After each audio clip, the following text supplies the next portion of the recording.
नमस्ते गुरुजी, जय गुरुजी महाराज, अनंतम शुक्राना. संगत जी, on behalf of Vasan uncle and multilingual global सेवादार टीम, मैं तहे दिल से गुरुजी का शुक्राना करती हूँ कि आज हम इस महान ग्रंथ योगी अमृत कथा की अंतिम शरण पर आ पहुंचे हैं. हम सबके समक्ष नम्रता पॉल जी हैं, who will manage this session. So शुक्राना गुरुजी महाराज. Over to you, Namrata Paul ji. Jai Guruji, please unmute yourself.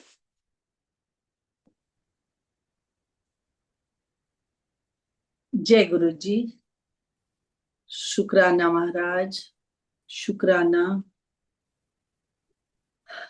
Thank you multilingual team to give this opportunity again. Thank you Laja aunty for having confidence in me. I think I have to invite aunty to start the session.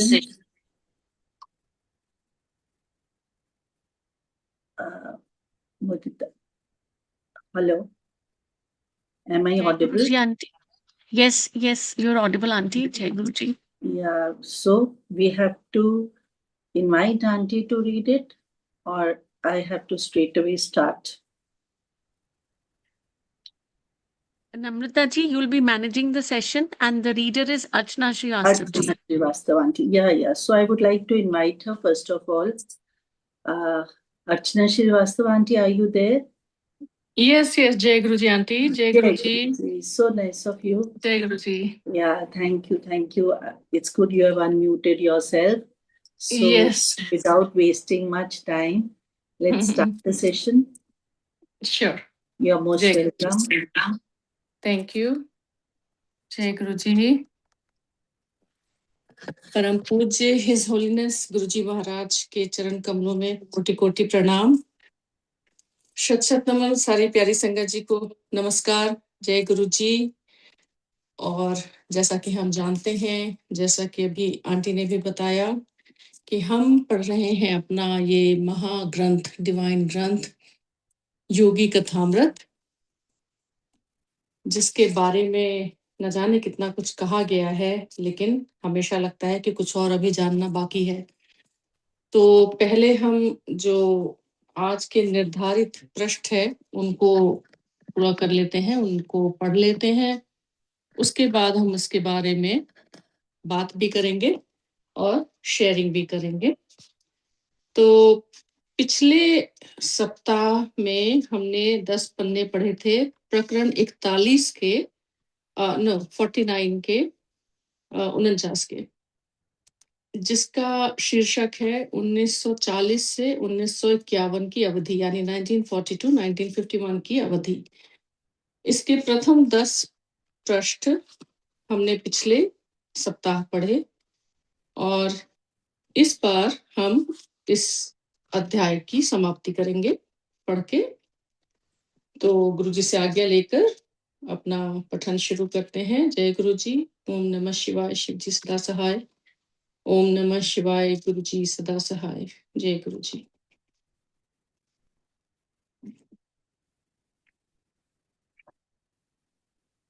प्रकरण 49, 1940 से 1951 की अवधि. इसलिए जो भी संसार का मित्र बनेगा वह ईश्वर का शत्रु है. इसमें नीचे टिप्पणी है, याकूब 4:4 बाइबल. ईश्वर का मित्र बनने के लिए मनुष्य को अपने कर्मों की बुराइयों पर विजय पानी होगी, क्योंकि ये बुराइयां ही उसे माया के मोहजाल में कायरता पूर्ण आत्मसमर्पण कर देने के लिए प्रोत्साहित करती हैं. कर्म के वज्र नियम का ज्ञान सच्चे साधक को उसकी पकड़ से बाहर निकलने का रास्ता खोजने के लिए प्रोत्साहित करता है. माया से अंधे बने मन की इच्छा वासनाओं के कारण ही मनुष्य कर्मों का गुलाम बन रह जाता है. इसलिए योगी मन संयम अर्थात चित्त वृत्ति निरोध पर ध्यान देता है. तो नीचे मन संयम के लिए टिप्पणी है, यथा दीपो निवातस्थो नेगन्ते सोपमा स्मृता योगिनो यत् चित्तस्य युञ्जतो योगमात्मनः. यन्नो परमते चित्तं निरुद्धं योग सेवया यत्र चैवात्मात्मनं पश्यन्नात्मनि तुष्यति सुखमात्यन्तिकं यतद् बुद्धिग्राह्यमतीन्द्रियं वेत्ति यत्र न चैवायं स्थितश्चलति तत्त्वतः यं लब्ध्वा चापरं लाभं मन्यते नाधिकं ततः यस्मिन् स्थितो न दुःखेन गुरुनापि विचाल्यते तं विद्या दुःख संयोग वियोगम योग संयतम स निश्चयेन योग वयो योग निर्वण्य चेतसा संकल्प प्रभवान कामास्तक्यत्वा सर्वान् शेषतः मन सेवेन्द्रिय ग्रामम विनेयम समन्ततः। श्रीमद् भगवद गीता 6:19-23। आगे बढ़ते हैं। जब कर्म जनित अज्ञान के विभिन्न पर्दे हट जाते हैं तब मनुष्य अपने को अपने सच्चे स्वरूप में देखता है। जीवन और मृत्यु का रहस्य जिसे सुलझाने के एकमात्र उद्देश्य के लिए मनुष्य पृथ्वी पर आता है श्वास के साथ घनिष्ठता से जुड़ा हुआ है। श्वास रहितता ही मृत्यु रहितता है। इस सत्य को पहचान कर भारत के प्राचीन ऋषियों ने श्वास के इस एकमात्र सूत्र को ही पकड़ लिया और श्वास रहित अवस्था में जाने के एक सुनिश्चित और तर्क संगत विज्ञान को विकसित कर लिया। संसार को देने के लिए भारत के पास और कुछ नहीं होता तो क्रिया योग अकेला ही शाही भेंट माना जाने के लिए पर्याप्त होता। बाइबल में अनेक परिच्छेद ऐसे हैं जिनसे यह स्पष्ट होता है कि हिब्रू गुरुओं को यह ज्ञान था कि ईश्वर ने श्वास को शरीर और आत्मा के बीच की कड़ी का काम करने के लिए ही बनाया था। उत्पत्ति में कहा गया है, प्रभु ईश्वर ने पृथ्वी की मिट्टी से मनुष्य की सृष्टि की और उसकी नासिका में प्राण फूंक दिया और इस तरह मनुष्य जीवंत प्राणी बन गया। टिप्पणी उत्पत्ति 2:7 बाइबल। मानव देह रासायनिक और धात्विक तत्वों से बनी है जो पृथ्वी की मिट्टी में भी पाए जाते हैं। यदि श्वास के माध्यम से आत्मा अज्ञानी मनुष्य के शरीर में प्राण प्रवाह संचारित नहीं करती तो मानव देह कोई कार्य नहीं कर पाती, ना ही उसमें कोई शक्ति या गति होती। मानव शरीर में जो पंच प्राण कार्य कर रहे हैं वे सर्वव्यापी आत्मा के ओम स्पंदन की अभिव्यक्तियां हैं।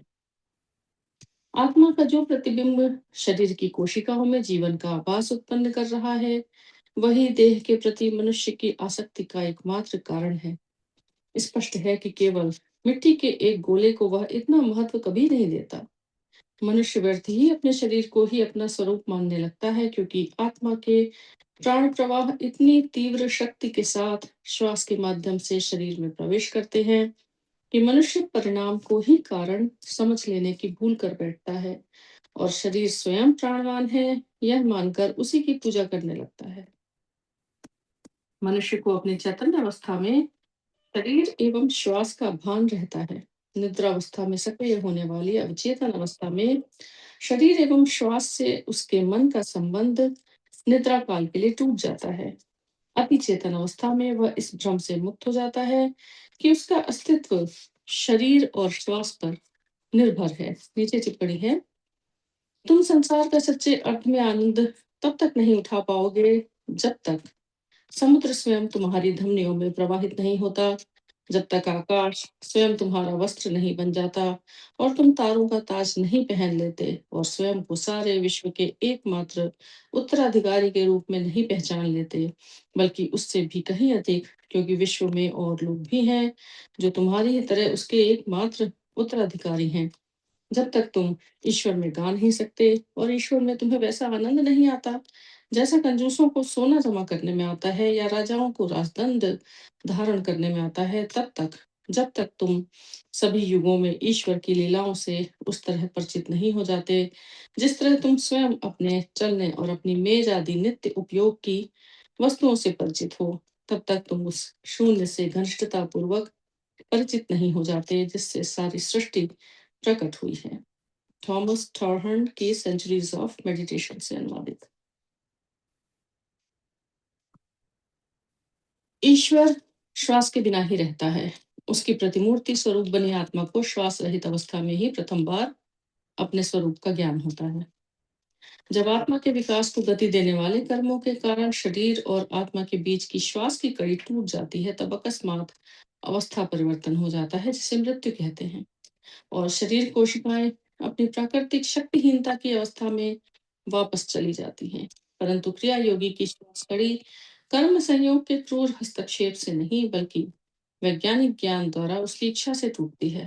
प्रत्यक्ष अनुभव द्वारा योगी को पहले से ही अपनी अशरीरी मूल अवस्था का ज्ञान रहता है और उसे मृत्यु के इस कुछ ज्यादा ही नुकीले संकेत की आवश्यकता नहीं रहती कि मनुष्य के लिए स्थूल शरीर पर भरोसा करना अच्छा नहीं होता। जन्म पर जन्म प्रत्येक मनुष्य अपने पूर्ण देवत्व की ओर प्रगति ब्रैकेट में अपनी ही गति से, चाहे वह कितना ही अस्थिर या दिशाहीन क्यों ना हो, करता जाता है। प्रगति के इस मार्ग में मृत्यु कोई बाधा नहीं बनती, बल्कि वह तो मनुष्य को अपना मैल धोकर निर्मल बनने के लिए सूक्ष्म जगत का अधिक अनुकूल वातावरण प्रदान करती है। अपने मन को अशांत मत होने दो, मेरे पिता के घर में अनेक हवेलियां हैं। नीचे टिप्पणी है, यूहन्ना 14:1-2 बाइबल।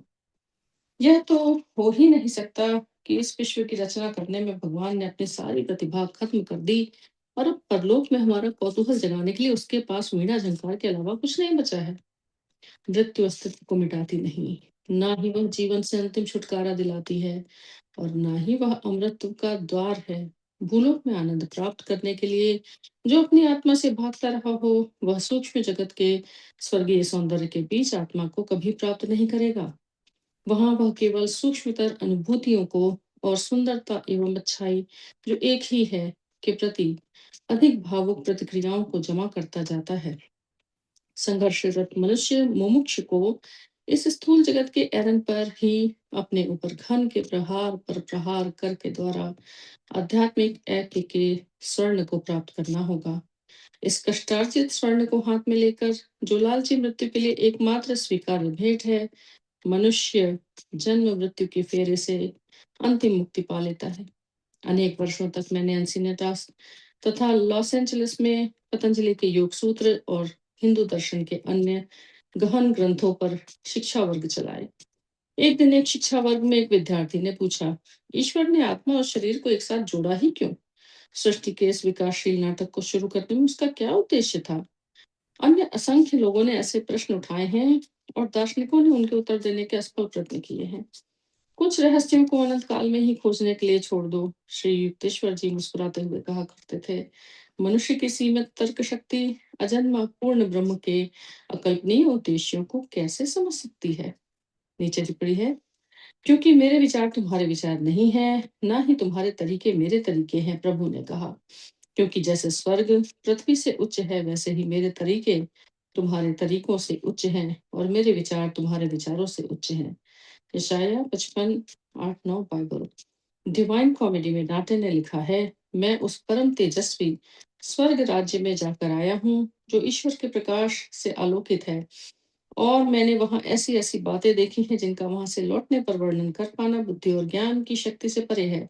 क्योंकि चिराकांक्षित परम तत्व के पास पहुंचते ही हमारी बुद्धि इतनी आनंदमग्न हो जाती है कि जिस मार्ग से चलकर वह परम तत्व तक पहुंची है, उसका पुनः स्मरण नहीं कर सकती। तथापि उस स्वर्ग राज्य की जो भी स्मृति शेष है, उसी को मैं गीत समाप्त होने तक बार बार दोहराता रहूंगा। गोचर जगत के कार्य कारण विधान से बंधी मनुष्य की बुद्धि अनादि अजन्मा ब्रह्म के रहस्यों के सामने किंग कर्तव्य विमूढ़ हो जाती है। परंतु मनुष्य की बुद्धि सृष्टि के रहस्यों को नहीं भी समझ सकी तो भी अंत में भक्त की खातिर भगवान स्वयं उसके सामने प्रत्येक रहस्य खोल देंगे। जो सचमुच ज्ञान को प्राप्त करने के लिए उत्कंठित हो, वह ईश्वरीय योजना के प्रारंभिक तथ्यों के ज्ञान को ही अच्छी तरह से आत्मसात करने के द्वारा अपनी खोज आरंभ करने से संतुष्ट होता है। आरंभ में ही सीधे जीवन के अनिश्चित सिद्धांत के गणितीय ग्राफ की मांग नहीं करता। किसी भी काल में कभी किसी मनुष्य ने ईश्वर को नहीं देखा है। ब्रैकेट में काल माया को उत्पन्न किया हुआ भ्रम है, और इसके अधीन जीने वाला कोई भी मर्त्य मानव कभी अनंत परम तत्व को नहीं जान सकता। नीचे टिप्पणी, पृथ्वी का दिन रात का चक्र मनुष्य को माया की परस्पर विरोधी अवस्थाओं का नित्य स्मरण दिलाता रहता है। इसलिए दोनों संधि कालों को प्रभात और संध्या को ध्यान के लिए पवित्र माना गया है। माया के इस दैत्यात्मक पर्दे को फाड़ने के बाद योगी सर्वत्र व्याप्त एकता को अनुभव करता है। केवल उससे उत्पन्न हुए पुत्र ने, जो परमपिता के हृदय में वास करता है, ब्रैकेट में प्रतिबिंबित क्रस्ट चैतन्य या सृष्टि में व्याप्त कूटस्थ चैतन्य या बाहर की ओर प्रक्षेपित प्रज्ञा, जो ओम स्पंदन के माध्यम से सकल गोचर जगत का संचालन करती है, वह एकता की विविधता को प्रदर्शित करने के लिए अस्पष्ट पर ब्रह्म की गहराइयों से या हृदय से बाहर निकली है। परमात्मा के अस्तित्व की घोषणा ब्रैकेट में आकार धारण किया है या उसे प्रकट किया है की है। टिप्पणी यूहन्ना 1:19 बाइबल। ईसा मसीह ने इसे स्पष्ट किया है, सच है, मैं तुमसे कह रहा हूँ, पुत्र स्वयं होकर कुछ नहीं कर सकता, केवल पिता को जो करते देखता है वही वह स्वयं भी करता है, क्योंकि पिता जो कुछ कर सकते हैं वह सब पुत्र भी कर सकता है। टिप्पणी यूहन्ना 5:19 बाइबल। गोचर जगत में व्याप्त परब्रह्म की त्रिगुणात्मक प्रकृति का हिंदू शास्त्रों ने सृष्टि, स्थिति और लय के प्रतीक ब्रह्मा, विष्णु और शिव के रूप में वर्णन किया है। इन तीनों के त्रिविध कार्य समस्त स्पंदनात्मक सृष्टि में निरंतर चलते रहते हैं।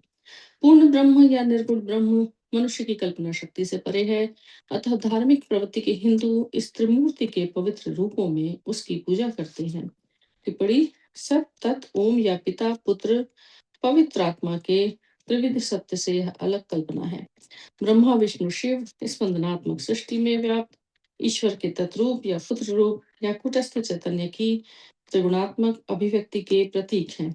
इस त्रिमूर्ति की शक्तियां या पत्नियां सृष्टि को स्पंदन के माध्यम से बनाए रखने वाली एकमात्र कारक शक्ति ओम या पवित्र आत्मा के प्रतीक हैं। परंतु सृष्टि में व्याप्त सृष्टि, स्थिति, लय स्वरूप ही ईश्वर का परमोच्च स्वरूप नहीं है, यहाँ तक कि उसका यह सारभूत स्वरूप भी नहीं है। ब्रैकेट में, क्योंकि सृष्टि केवल उसकी लीला है, एक खेल है। नीचे टिप्पणी, हे प्रभु, तूने ही सब वस्तुओं की सृष्टि की है और वे सब तेरे आनंद के लिए ही हैं और उसके लिए ही उनकी सृष्टि हुई है। प्रकाशित वाक्य 4:11 बाइबल। त्रिमूर्ति के सारे रहस्यों को जान लेने के बाद भी ईश्वर के अंतर्गुण मूल स्वरूप को नहीं जाना जा सकता, क्योंकि नियमाधिष्ठित आणविक रिसाव में प्रकट होने वाली उसकी बाह्य प्रकृति उसे दर्शाए बिना केवल उसे अभिव्यक्त करती है। भगवान का अंतिम स्वरूप केवल तभी पता चलता है जब पुत्र ऊपर उठकर पिता के पास पहुंचता है। टिप्पणी यूहन्ना 14:12 बाइबल। मुक्त हुआ मनुष्य स्पंदनात्मक सृष्टि के पार जाकर निस्पंद परब्रह्म में प्रवेश करता है। चरम रहस्यों को प्रकट करने का अनुरोध किया जाने पर सभी अवतारों और सद्गुरुओं ने मौन साध लिया। जब पायलट ने पूछा, सत्य क्या है, तब ईसा ने कोई उत्तर नहीं दिया।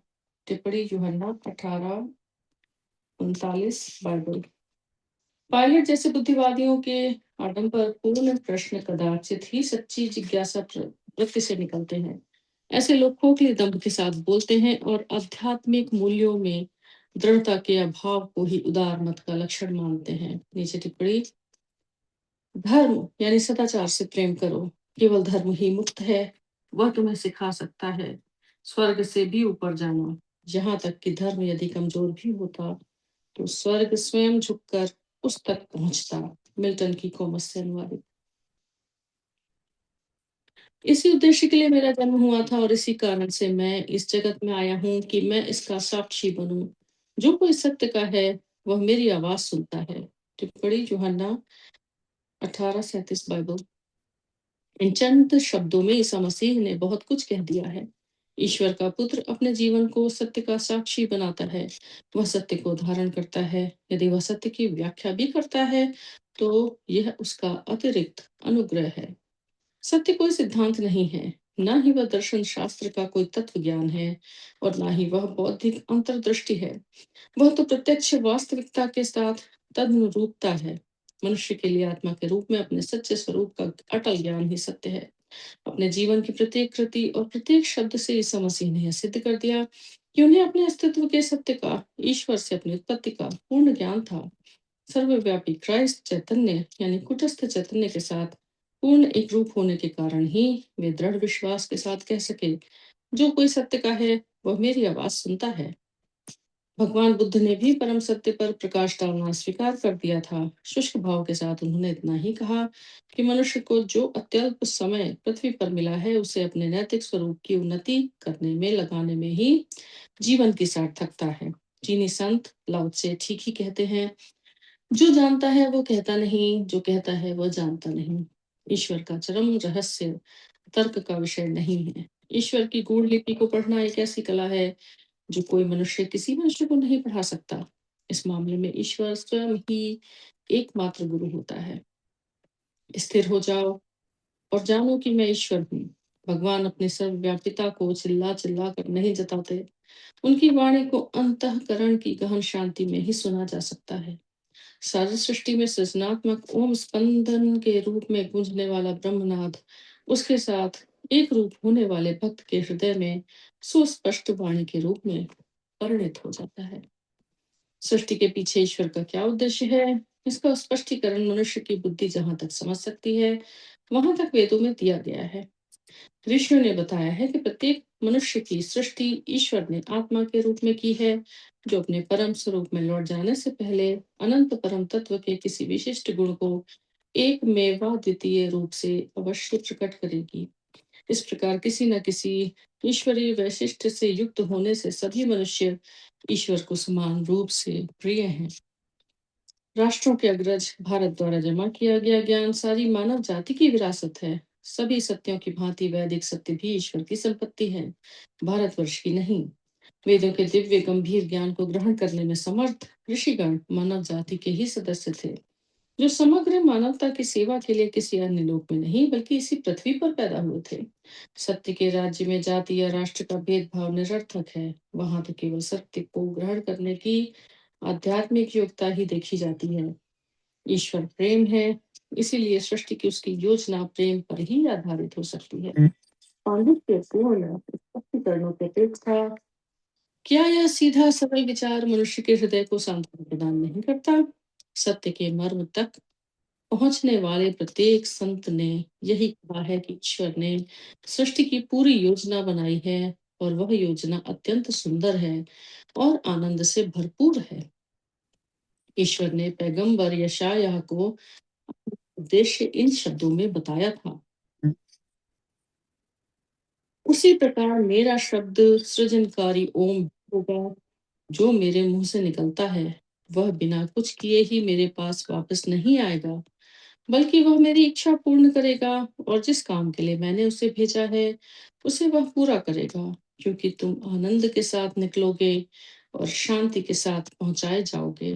तुम्हारे आगे पहाड़ और पहाड़ियां आनंद के मारे खुशी के गीत गाएंगी और मैदान के सब वृक्ष ताल पकड़कर तालियां बजाएंगे। यशाया 55:11-12 बाइबल। तुम आनंद के साथ निकलोगे और शांति के साथ पहुंचाए जाओगे। चारों ओर से दबाव में जी रहे 20वीं सदी के लोग इस अद्भुत वचन को आशा आकांक्षा के साथ सुन रहे हैं। ईश्वर का जो भी भक्त अपने दिव्य विरासत को पुनः प्राप्त करने के लिए पुरुषार्थ करता है, उसके लिए इस वचन में निहित पूर्ण सत्य को अनुभव करना सहज संभव है। पूर्व और पश्चिम में क्रियायोग का उदात्त कार्य अभी तो केवल शुरू ही हुआ है। ईश्वर करे कि सब लोगों को यह ज्ञात हो जाए कि सारे मानवीय दुखों को मिटा देने के लिए आत्मज्ञान की निश्चित वैज्ञानिक प्रविधि अस्तित्व में है। पृथ्वी पर तेजस्वी रत्नों की भांति चतुर्दिक बिखरे क्रिया योगियों को प्रेम की तरंगे भेजते हुए मैं कृतज्ञ भाव से प्रायः सोचता हूँ, भगवान आपने इस सन्यासी को इतना बड़ा परिवार दिया है। तो इसी के साथ ये अध्याय यही समाप्त होता है। This concludes this chapter here. लेकिन ये एक पेज का एक बाद में भी एक वर्णन है जिसको मैं पढ़ देती हूँ। जीवन में भी योगी और मृत्यु में भी। ये योगानंद जी की जब समाधि हुई उसके बाद का एक संक्षिप्त विवरण है। श्री श्री परमहंस योगानंद जी ने लॉस एंजलिस कैलिफोर्निया अमेरिका में 7 मार्च 1952 को भारतीय राजदूत श्री विनय रंजन सेन के सम्मान के निमित्त आयोजित भोज के अवसर पर अपना भाषण समाप्त करने के उपरांत महासमाधि यानी एक योगी का शरीर से अभिज्ञ अंतिम प्रस्थान में प्रवेश किया। विश्व के महान गुरु ने योग के मूल्य यानी ईश्वर प्राप्ति के लिए वैज्ञानिक प्रविधियों को जीवन में ही नहीं अपितु मृत्यु में भी प्रदर्शित किया। उनके देहावसान के कई सप्ताह बाद भी उनका अपरिवर्तित मुख अक्षयता की दिव्य कांति से ददीप्य था। Forest lawn memorial park, Los Angeles, जहां महान गुरु का पार्थिव शरीर अस्थायी रूप से रखा गया है, के निर्देशक श्री हैरी टी रोवे ने सेल्फ रियलाइजेशन फेलोशिप को एक प्रमाणित पत्र भेजा था, जिसके कुछ अंश निम्नलिखित हैं। परमहंस योगानंद जी के पार्थिव शरीर में किसी भी प्रकार के विकार का लक्षण ना दिखाई पड़ना हमारे लिए एक अत्यंत असाधारण और अपूर्व अनुभव है। उनकी मृत्यु के 20 दिन बाद भी उनके शरीर में किसी प्रकार की विक्रिया नहीं दिखाई पड़ी। ना तो त्वचा के रंग में किसी प्रकार के परिवर्तन के संकेत थे और ना शरीर तंतुओं में शुष्कता ही आई प्रतीत होती थी। शवागार के वृत्ति इतिहास से हमें जहां तक विदित है, पार्थिव शरीर के ऐसे परिपूर्ण संरक्षण की अवस्था अद्वितीय है। योगानंद जी का शव स्वीकार करते समय शवागार के कर्मचारियों को यह आशा थी कि उन्हें शव पेटिका के कांच के आवरण से साधारण वर्धमान शारीरिक क्षय के चिन्ह दिखाई पड़ेंगे। हमारा विस्मय बढ़ता गया जब निरीक्षण के अंतर्गत दिन पर दिन बीतते गए, किंतु उनकी देह पर परिवर्तन के कोई चिन्ह दृष्टिगत नहीं हुए। प्रत्यक्षतः योगानंद जी की देह निर्विकारता की अद्भुत अवस्था में थी। किसी समय उनके शरीर में तनिक भी विक्रियात्मक दुर्गंध नहीं आई। 27 मार्च को शव पेटिका पर एक बर्तन को बंद करने के पूर्व योगानंद का शारीरिक रूप ठीक वैसा ही था जैसा 7 मार्च को। 27 मार्च को भी उनका शरीर उतना ही ताजा और विकार रहित दिखाई पड़ रहा था जितना मृत्यु की रात्रि को। 27 मार्च को ऐसा कोई लक्षण नहीं दिखाई पड़ा जिससे यह कहा जा सके कि उनके शरीर में किसी भी प्रकार का तनिक भी विकार आया हो। इन कारणों से हम पुनः अभिव्यक्त करते हैं कि परमहंस योगानंद जी का उदाहरण हमारे अनुभव में अभूतपूर्व है। तो इसके साथ ये आज का अध्याय भी समाप्त होता है और ये ग्रंथ भी इस बार के लिए इसका जो पठन है वो समाप्त होता है। और समाप्त कहना एक्चुअली सही नहीं है क्योंकि हर एंडिंग एक न्यू बिगनिंग होती है। तो अंटिल द नेक्स्ट टाइम फिलहाल के लिए हम यहाँ पे अल्प विराम लेंगे और ईश्वर की इच्छा, गुरु जी की मर्जी रही तो बहुत ही जल्दी दोबारा से फिर से इस ग्रंथ को पढ़ेंगे क्योंकि जितनी भी बार पढ़ेंगे it's like diving into the deep ocean, हमें हमेशा कुछ ना कुछ खजाना ही मिलेगा। So thank you so very much the whole team of Shukrana Multilingual platform, Paul aunty आपका और Vasan uncle, Laja aunty and whoever is there behind the scene, thank you so very much for giving me this very very blessed and divine seva. Thank you. Jai Guru ji. जय गुरु जी। अर्चना श्रीवास्तव जी, सबसे पहले तो धन्यवाद। इतने खूबसूरत Dickson में इतनी स्पष्ट उच्चारण करते हुए इतना सुनने वाले के हृदय में जो आपने भाव जगाए वो कमेंडेबल है। बिल्कुल ठीक कहा कि कभी भी ग्रंथ अंत में नहीं पढ़ा जाता, ये नहीं कहा जाता अंत हो गया। जैसे अंग्रेजी में कहा जाता ना, till we meet again. True. It's Yes. like that. It's like Yeah. that. Yes. और जब हम गीता जी का अध्ययन करते हैं तो मैंने संत जनों के मुंह से यही सुना है कि 12 बार हम गीता को पढ़ते हैं और 13th टाइम गीता हमें पढ़ लेती है, फिर हमें गीता को पढ़ने की जरूरत नहीं रह जाती। जी जी। So the same thing applies here with the book. What a divine experience it is to read the book, and I'm thoroughly thankful to the multilingual team who has given this opportunity. योगी कथामृत कोई साधारण किताब नहीं है, असाधारण जो expressions होते हैं ना, उसी के लिए ही बड़े लोग महापुरुष हमें प्रेरित करते हैं। अगर हमारे गुरु महाराज ने इस किताब को पढ़ने के लिए कहा था तो कोई ना कोई रीजन जरूर रहा होगा। और हो सकता है एक बार सिर्फ एक रीडिंग कर लेने मात्र से हम उस समुद्र की तलहटी में नहीं पहुंचे।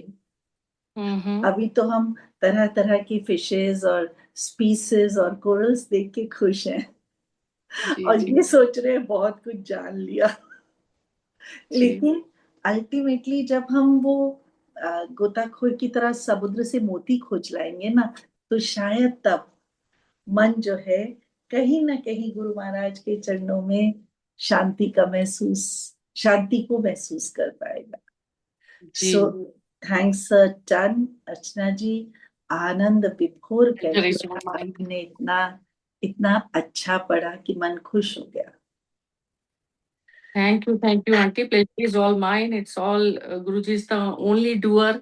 We are mere instruments, and जो वो करवाना चाहते हैं वो करवा लेते हैं. It's like 1:30 a.m. here, and oh my God. मेरे लिए ये अमृत वेला ही हो जाता है क्योंकि बिल्कुल मिडनाइट रहती है. But in a way, Guruji has designed it like this for me. So सारे वर्ल्डली रिस्पॉन्सिबिलिटीज से फ्री होके और बच्चों की टेंशन नहीं, कुछ नहीं, and then I can focus completely on my spiritual development and spend this quality time with you all. So thank you so very much.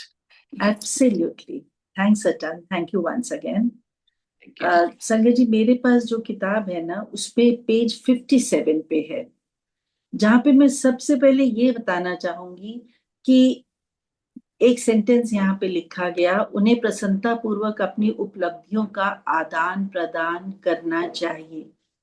पूर्व और पश्चिम की बात हो रही है। पूर्व और पश्चिम अलग अलग तरीके से इस महान सत्य को सीख रहे हैं और उन्हें प्रसन्नता पूर्वक अपनी उपलब्धियों का आदान प्रदान करना चाहिए। Sanjay ji, I would like to say here, this is need of the our.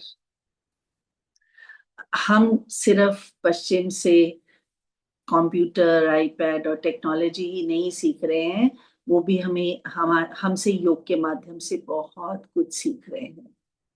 ये बात और है कि हमारे योग को योगा बना दिया गया, लेकिन जिस क्रिया योग की बात यहाँ किताब में की गई है उसे पश्चिमी देशों ने बड़ी खूबसूरती से ग्रहण ही नहीं किया, उस तरफ प्रवृत्त भी हुए।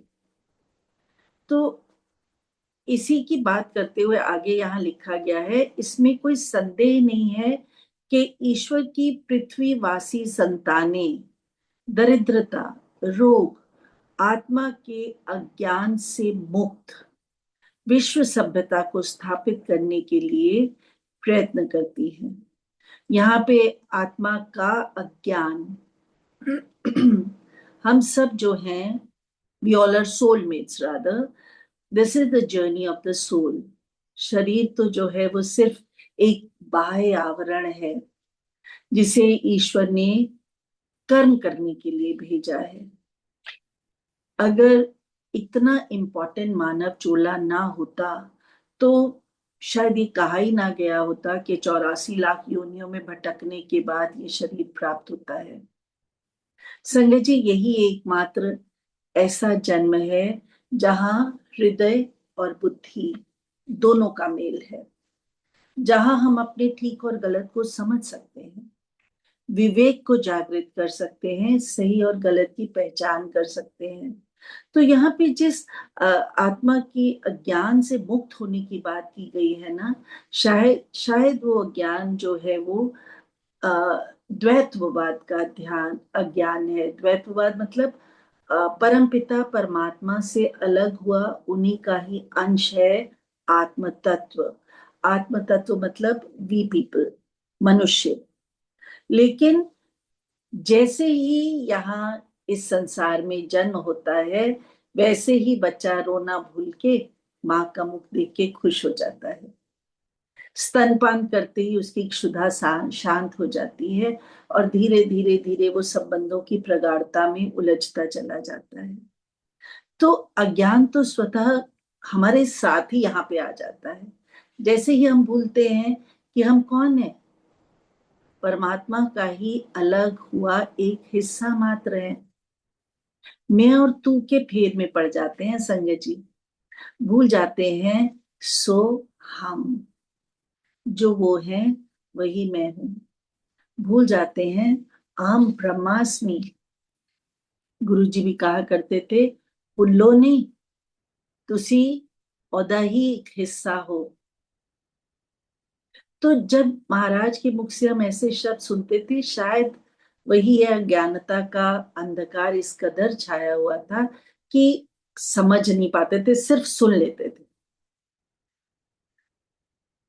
आगे चलते हुए उन्होंने यहाँ पे ये कहा कि आंतरिक सुधार होने पर बाह्य सुधार अपने आप ही होते हैं।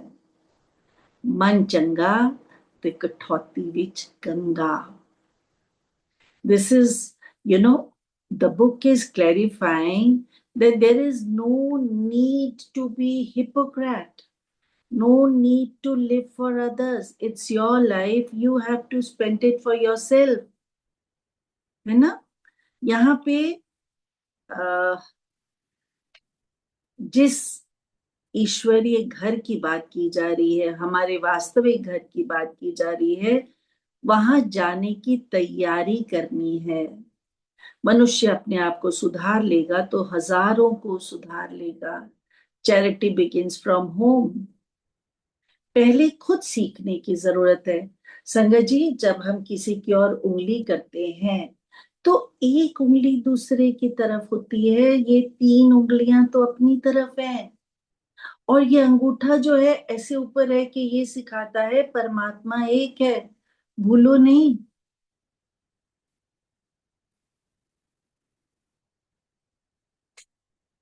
अपने सेवक को कबहू ना बिसारो।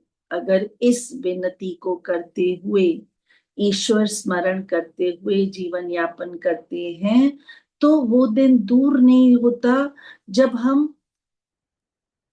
जब हम अंतर्दृष्टि को जागृत करने लगते हैं, अंतर्मुखी हो जाते हैं, एकांत पसंद करने लगते हैं, दुनियादारी के शोर शराबे से अलग होकर कहीं कहीं शांत जगह पर कोई किताब पकड़कर, कोई ध्यान करके, कोई शब्द सुन के, कोई भजन सुन के ईश्वर को स्मरण करने लगते हैं, और वहीं हमें जो असली आनंद है उसकी प्राप्ति होने लगती है। ये जो आनंद है ना संगत जी, ये कहते हैं ना, गूंगे केरी सरकरा। गूंगे केरी सरकरा का अर्थ है कि अगर किसी गूंगे व्यक्ति को हम मीठा खिला देते हैं और फिर प्रश्न करते हैं, अच्छा उस मीठे का स्वाद कैसा था, तो वो तो बोल के नहीं बता पाएगा ना उस मीठे का स्वाद। वो उस स्वाद को अनुभव कर सकता है, अपने आनंद का विषय बना सकता है, प्रसन्नता का विषय बना सकता है, उस मजे में लिप्त हो सकता है, लेकिन शब्दों से बोल नहीं सकता। ऐसे ही ये जो आत्मा आनंद की बात हो रही है ना किताब में, वो उसी प्रकार का आनंद है जिसे हम वैयक्तिक स्तर पर अनुभव करते हैं। It is different from each and every person. It differs. You can't say तुम्हें गुड़ मीठा लगा और मुझे कम मीठा लगा। It is our own presumptions. It is our own acceptability. It is our own पात्रता। पात्रता है तभी तो पात्र में भिक्षा डलेगी। अगर उस काबिल ही नहीं बनेंगे तो क्या होगा? सांस हमें क्या सिखाती है? एक सांस ली, जब तक उसे छोड़ा नहीं दूसरी सांस नहीं ले सकते। छोड़ना अनिवार्य है आगे बढ़ने के लिए, जीवित रहने के लिए। जैसे सांसों की ये डोर चलती है ना, वैसे ही हमें उस अनंत की कृपा को प्राप्त करने के लिए भौतिकता को त्यागना होगा। वास्तविक आनंद प्राप्ति की ओर बढ़ना होगा। पैर भी एक एक करके चलते हैं संगत जी। एक पांव आगे, मान लीजिए लेफ्ट पैर आगे है, तो राइट पांव तभी उठेगा और पैरेलल आएगा, फिर लेफ्ट उठेगा। These are very very, I mean, ordinary examples from which we can understand what God wants us to understand His philosophy. इसके आगे आंटी ने बहुत सुंदर नीचे पढ़ा था, जो भी लिखा था इन शॉर्ट, गीता की बात यहाँ पे की गई है। संगत जी, गीता जो है आज से 5000 साल से ज्यादा समय हो गया जब कृष्ण ने महाभारत के युद्ध में अर्जुन को उपदेश देने के लिए गीता का पाठ सुनाया था। तो उस गीता की सार्थकता आज भी उतनी ही है। यहाँ पे 3 बातें कही गई, भक्ति, ज्ञान और कर्म। और अगर हम देखें तो गीता में इन्हीं तीनों का वर्णन है।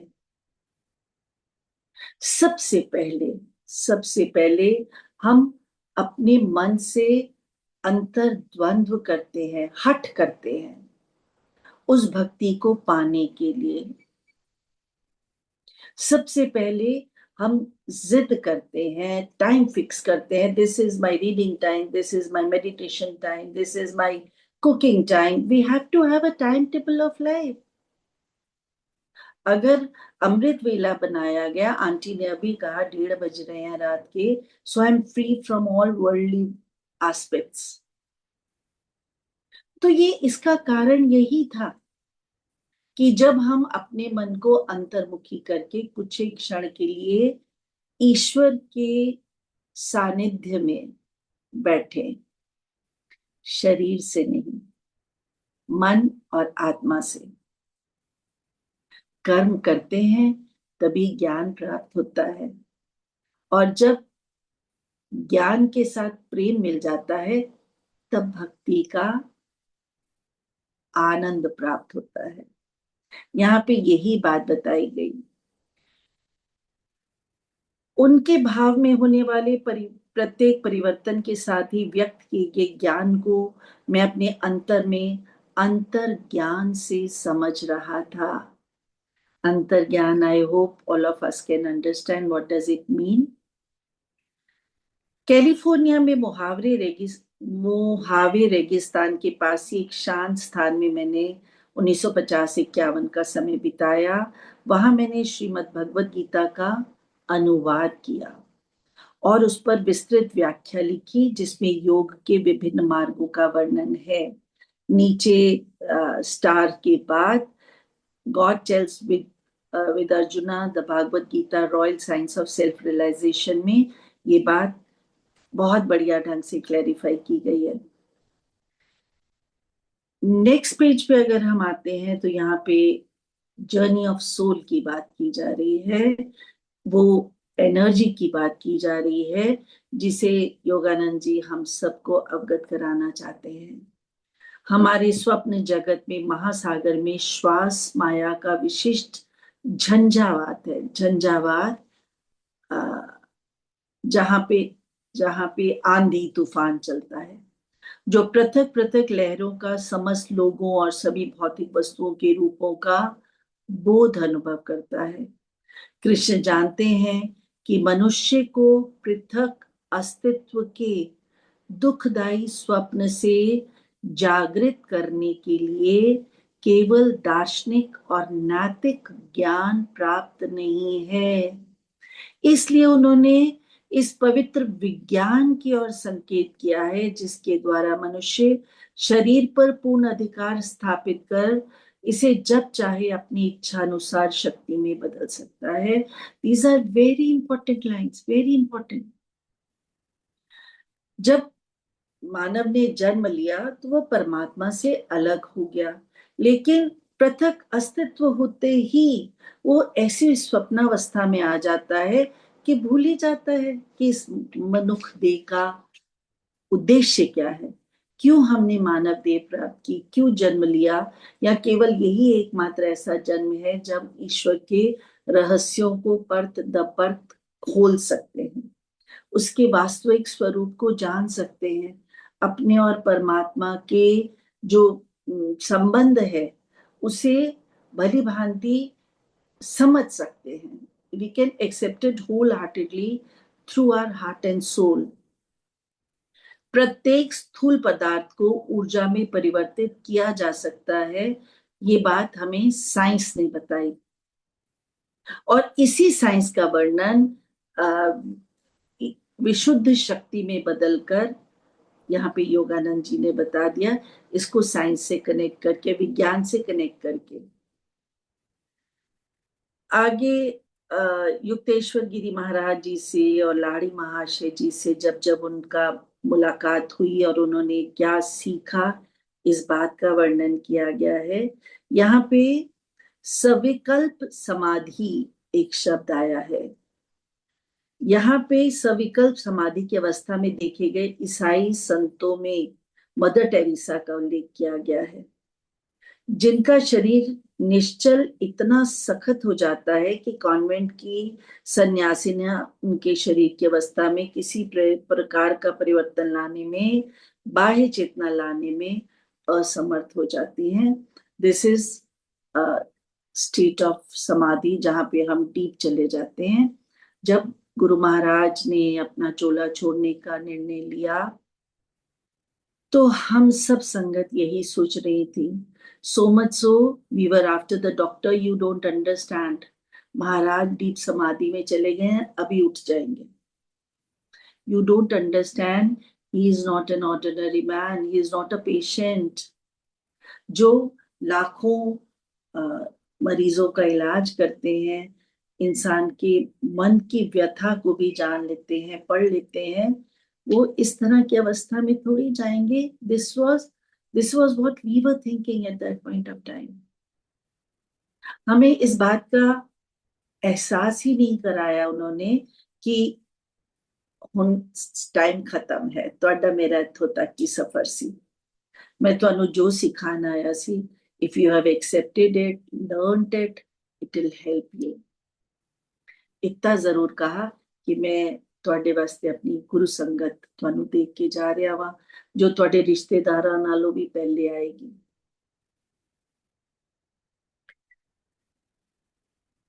ऐसे में संगत जी मुझे लगता है हमें सिर्फ एक ही प्रार्थना करनी चाहिए कि मैं तुम्हें भूलूं नहीं हे नाथ, हे प्रभु, मैं कभी भी तुम्हें विस्मृत मत करूं।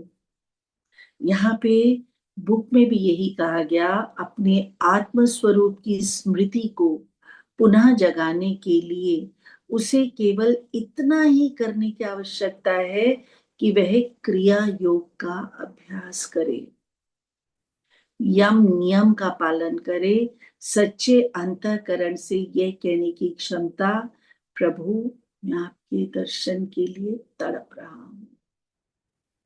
भूलना नहीं है हम कौन थे, क्या हो गए, क्या होंगे अभी। आओ मिलकर आज विचारें, यह समस्या सभी नहीं, प्रभु से अलग हुआ उसी का ही एक हिस्सा है। इस माया मां ठगनी के जाल में फंसकर मैं आपको भूलूं ना, बस इतनी कृपा बनाए रखना। ईश्वर का मित्र बनने के लिए मनुष्य को कर्मों की बुराइयों पर विजय पानी होगी, क्योंकि ये बुराइयां ही उसे मोह माया के जाल में आत्मसमर्पण कर देने के लिए प्रोत्साहित करती हैं। मैंने अभी बोला माया महाठगनी, बहुत बड़ी ठग है माया, अपने जाल में, इंद्र जाल में हमें घेरे रखती है, याद ही नहीं दिलाने देती कि इसके परे भी कुछ और है, इसलिए उससे मुक्त होना है। ये बुराइयां उसे माया के मोह जाल में कायरता पूर्वक आत्मसमर्पण कर देने के लिए प्रोत्साहित करती हैं, और मन जो है विषय वासनाओं में भटका हुआ मन अंधा होके कर्मों का दास बनकर रह जाता है। इसलिए योगी मन संयम चित्त वृत्ति निरोध पर ध्यान देता है। मानव की आसक्ति का कारण पता है क्या है संगत जी? हम पानी में जब अपना प्रतिबिंब देखते हैं ना, तो उस प्रतिबिंब को ही वास्तविक रूप मान लेते हैं, भूल जाते हैं वो हमारी परछाई है और हम कुछ और। It's the journey of soul. शरीर तो सिर्फ एक चोला है, एक आवरण मात्र है। असली तो हमें अपनी जो मन की बुराइयां हैं उनका निरोध करना है, उन्हें रोकना है, मन को भटकने से रोकना है, जो सूर्य के 100 घोड़ों की गति से भी तेज गति से भागता है। किताब पढ़ते हुए, एक दूसरे को सुनते हुए, महसूस करते हुए, while understanding all this, अभी भी अगर हमारा मन कहाँ कहाँ भटक रहा है, we can't say। एक क्षण में जो है मन कहीं का कहीं भाग जाता है।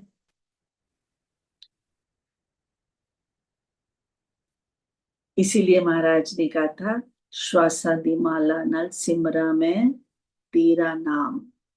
जैसे सांस लेते हैं ना, वैसे ही हर सांस में हम प्रभु को याद रखें। श्वास रहितता ही मृत्यु रहितता है। संजय जी, शमशान जो है ना, वो भय की वस्तु नहीं है, भय का स्थान नहीं है। शमशान तो है पुनर्जीवन का प्रारंभ, जहां से ये शरीर ये आत्मा एक और चोला धारण करके अपना शरीर, अपनी जीवन यात्रा पुनः प्रारंभ करेगी। I think we should all underline श्वास रहितता ही मृत्यु रहितता है। It's a beautiful expression। प्राचीन ऋषियों ने श्वास से इस एकमात्र सूत्र को ही पकड़ लिया और श्वास रहित अवस्था में जाने के लिए एक सुनिश्चित तर्क संगत विज्ञान को विकसित कर दिया।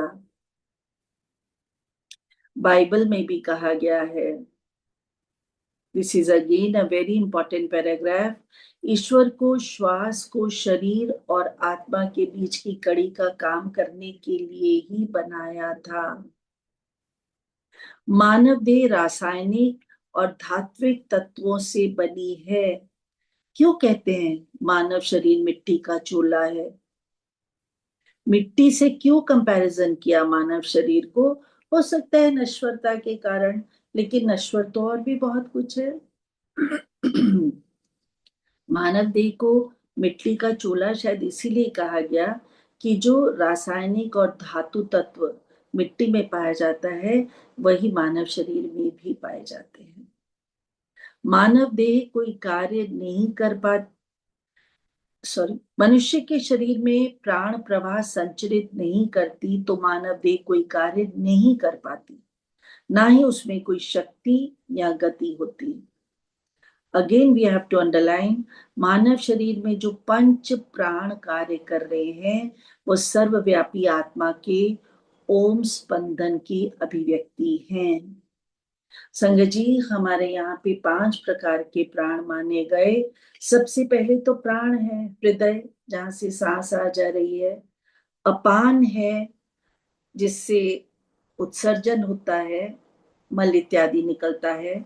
समान है, जो हमारे पाचन तंत्र की तरह कार्य करता है। उदान है, जो संवाद बोलने के काम में आता है। और व्यान है, जो शरीर में रक्त संचार का कारण होता है। इसीलिए कहा, आत्मा का जो प्रतिबिंब होता है ना, वही देह के प्रति मनुष्य की आसक्ति का कारण है। उस प्रतिबिंब के कारण ही हम इतने प्रलोभित हो जाते हैं कि उस अक्स को ही, उस प्रतिबिंब को ही सब कुछ समझकर वास्तविक रूप को भूल जाते हैं।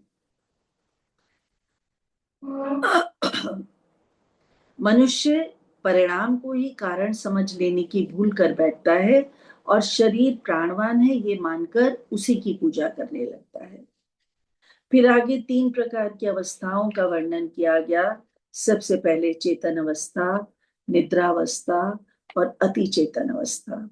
इन 3 अवस्थाओं में मनुष्य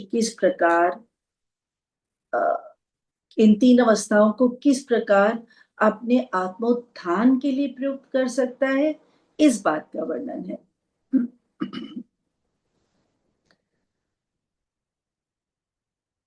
अगर थोड़ा सा जहाँ पे श्री योगानंद जी भारतीय ये राजदूत का अभिनंदन करते हुए चित्र बना है ना, उसी के नीचे लिखा हुआ है, मृत्यु अस्तित्व को मिटाती नहीं, ना ही जीवन से अंतिम छुटकारा दिलाती है, ना ही वह अमरत्व का द्वार है। भूलोक में आनंद प्राप्त करने के लिए जो अपनी आत्मा से भागता है, वह सूक्ष्म जगत से स्वर्गीय सौंदर्य के बीच आत्मा को कभी प्राप्त नहीं करेगा। मनुष्य की सीमित तर्क शक्ति अजन्मे पूर्ण ब्रह्म के अकल्पनीय उद्देश्यों को कैसे समझ सकती है? मनुष्य की बुद्धि सृष्टि के रहस्यों को नहीं समझ सकी, तो भी अंत में भक्त की खातिर भगवान स्वयं उसके सामने प्रत्येक रहस्य खोल देंगे। गुरु जी कहते थे, मैं बैठा हुआ, अपने कर्मानु बख्शवा लो। कर्मानु माफ करन वास्ते ना को। 90% of your problems are on me. I take your 90% problems and give you just 10%, that also with my meher, so that you can sail through the difficult time. ताकि आप उस कठिन समय को सरलता पूर्वक पार कर सको। पूरी किताब पढ़ते समय मुझे ऐसा कभी नहीं लगा कि गुरुजी से हम अलग सोच, गुरुजी की सोच से अलग सोच की बात कर रहे हैं। इसी तरह संगत जी, जो लास्ट में अर्चना आंटी ने पढ़ा कि जीवन में भी योगी और मृत्यु में भी योगी, उसमें भी उसे पढ़ते हुए मुझे महाराज के ही समय की याद आ रही थी कि किस प्रकार गुरुजी कहते थे, तुसी कुछ नहीं करना, सिर्फ एक निश्चित समय पे स्थिर होके बैठना है। और जब महाराज ने चोला छोड़ा तो हमें भी यही लग रहा था कि अभी उठ के खड़े हो जाएंगे। कहीं पे भी जीवन के अंत का कोई चिन्ह नहीं था। I was standing just next to that शीशे वाला बॉक्स एंड उनकी एक उंगली ऐसे थी और मैं बार बार ये सोचती थी कहीं ये उंगली हिल तो नहीं रही, महाराज की पुतलियां हिल तो नहीं रही। मतलब बार बार पास जाके देखती थी कहीं उनमें जीवन है, ये बात हम महसूस कर पाएंगे या मेरी तरह और लोग देख पाएंगे। There was no sign of what we can say कि चोला छोड़ के चले गए।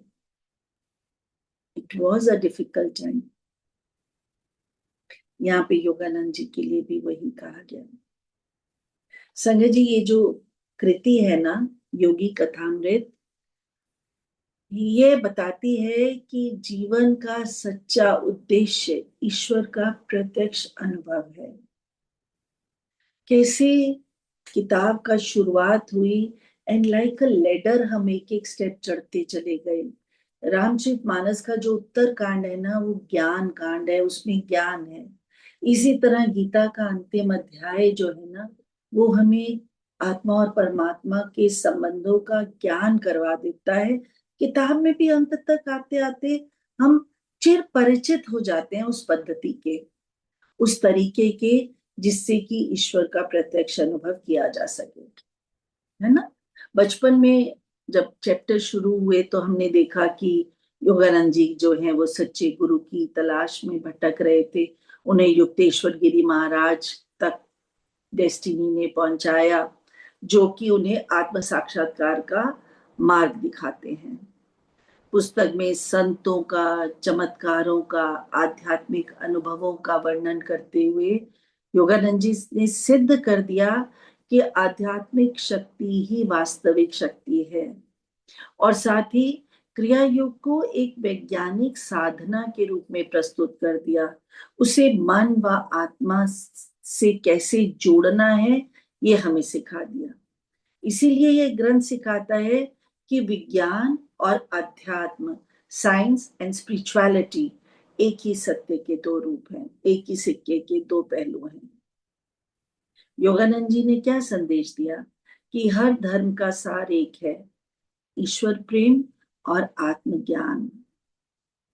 सच्ची सफलता बाहरी नहीं बल्कि भीतर की शांति को जगाती है। गुरु का मार्गदर्शन और नियमित ध्यान ही इस यात्रा की कुंजी है। इट्स अ की। चाबी खोलते हैं ना, कुंजी बोलते हैं चाबी को। अगर हम थोड़ा सा किताब को चैप्टर वाइज सार गर्भित रूप से देखें तो हम देखते हैं कि गॉड की और सेल्फ रियलाइजेशन की बात तो हो ही रही है। फर्स्ट चैप्टर में ईश्वर का प्रत्यक्ष अनुभव है, इस बात की बात हो रही है। और फिर उसके बाद चैप्टर वाइज अगर मैं इसको थोड़ा सा बांट दूं तो अध्याय 1 और 5 1 to 5 बचपन का और उनके आध्यात्मिक झुकाव का वर्णन हो रहा है, जहाँ पे योगानंद जी के जन्म का, उनके बचपन का वर्णन हुआ, ईश्वर के प्रति उनके गहरे समर्पण की बात की गई, आकर्षण की बात की गई और सच्चे गुरु की खोज की शुरुआत। Excuse me. अध्याय 6 से 12 के बीच में गुरु से मिलन की चर्चा हुई है। युक्तेश्वर गिरी जी से मिल जाते हैं, कठोर साधना और अनुशासन का परीक्षण होता है, गुरु शिष्य संबंध की नींव रखी जाती है। इसके बाद अध्याय 13 और से लेकर 18 के बीच में संतों और चमत्कारों के अनुभवों का वर्णन होता है, जहां लाड़ी महाशय से जुड़ी हुई घटनाओं का वर्णन है, योग शक्ति है, चमत्कार है, आध्यात्मिक अनुभव है, आत्मा और ब्रह्मांड के गूढ़ रहस्यों की चर्चा की गई है। चैप्टर 19 to 26 योग और दर्शन की बात हुई, जहां कर्म, पुनर्जन्म, सूक्ष्म लोकों की व्याख्या, ध्यान, क्रिया योग का वैज्ञानिक आधार, सांसारिक जीवन और आध्यात्मिकता में संतुलन बनाए रखने की बात की गई है, क्योंकि योगानंद जी के अनुसार ध्यान से ही आत्म साक्षात्कार संभव है। चैप्टर 27 to 32 27 से 32 के बीच में अगर हम देखें तो उनकी पश्चिम की यात्रा, जो कि जन्म के समय ही पूर्व निर्धारित थी। योगानंद जी को अमेरिका जाना था, वो चले गए और वहां जाके उन्होंने योग और ध्यान का प्रचार व प्रसार किया, आध्यात्मिक संस्थाओं की स्थापना की। नेक्स्ट 33 चैप्टर टू 38 एक सार्वभौमिक संदेश दिया उन्होंने, विभिन्न देशों के लोगों से संवाद स्थापित किया, मिले, ईसाई धर्म और सनातन धर्म की एकता को प्रतिपादित किया कि सनातन धर्म जो है कोई पृथक धर्म नहीं है। और इसी के साथ साथ यहाँ पे उन्होंने विश्व बंधुत्व और विश्व प्रेम का संदेश दिया। नेक्स्ट चैप्टर्स में 39 to 45 के बीच में उच्च आध्यात्मिक अनुभवों की बात हुई, जहां समाधि का अनुभव बताया गया। समाधि मतलब ईश्वर से एकत्व स्थापित होना। जीवन, मृत्यु और मोक्ष का ज्ञान दिया गया, गुरु की महिमा बताते हुए गुरु का मार्गदर्शन कितना जरूरी है ये बताया गया। और अंतिम अध्याय में जो है उनकी विरासत और संदेश का वर्णन है, जहां पे श्री युक्तेश्वर जी को श्रद्धांजलि दी गई और एक जागृत विश्व की कल्पना को साकार होने के लिए एक उम्मीद जगाई गई, जो कि दुनिया भर के साधकों के लिए प्रेरणा भी है और मार्गदर्शन भी। इस प्रकार मेरी समझ से जो है वो किताब को अगर हम ऐसे देखेंगे तो it will be very clear to us कि what exactly Yogi Kathamrit wants to say, autobiography of a yogi means what। ये कोई साधारण जीवनी नहीं है जिसे पढ़ा, जन्म ये हुआ, मृत्यु ये हुई, बीच में ये किया, ऐसा कुछ नहीं। टेक अवे हमारे लिए क्या हो जाएगा कि सच्चे गुरु का मार्गदर्शन अत्यंत आवश्यक है। And I would like to add, we all are Guruji's blessed sangat. हमें अपने सच्चे गुरु का मार्गदर्शन प्राप्त है। हमारे गुरुजी ने तो कोई प्रीचिंग भी नहीं दी। ऐसा भी कभी नहीं हुआ डायस पे बैठ गए और गुरुजी जो है हमें प्रीच कर रहे हैं, सिखा रहे हैं, ये करो और ये ना करो।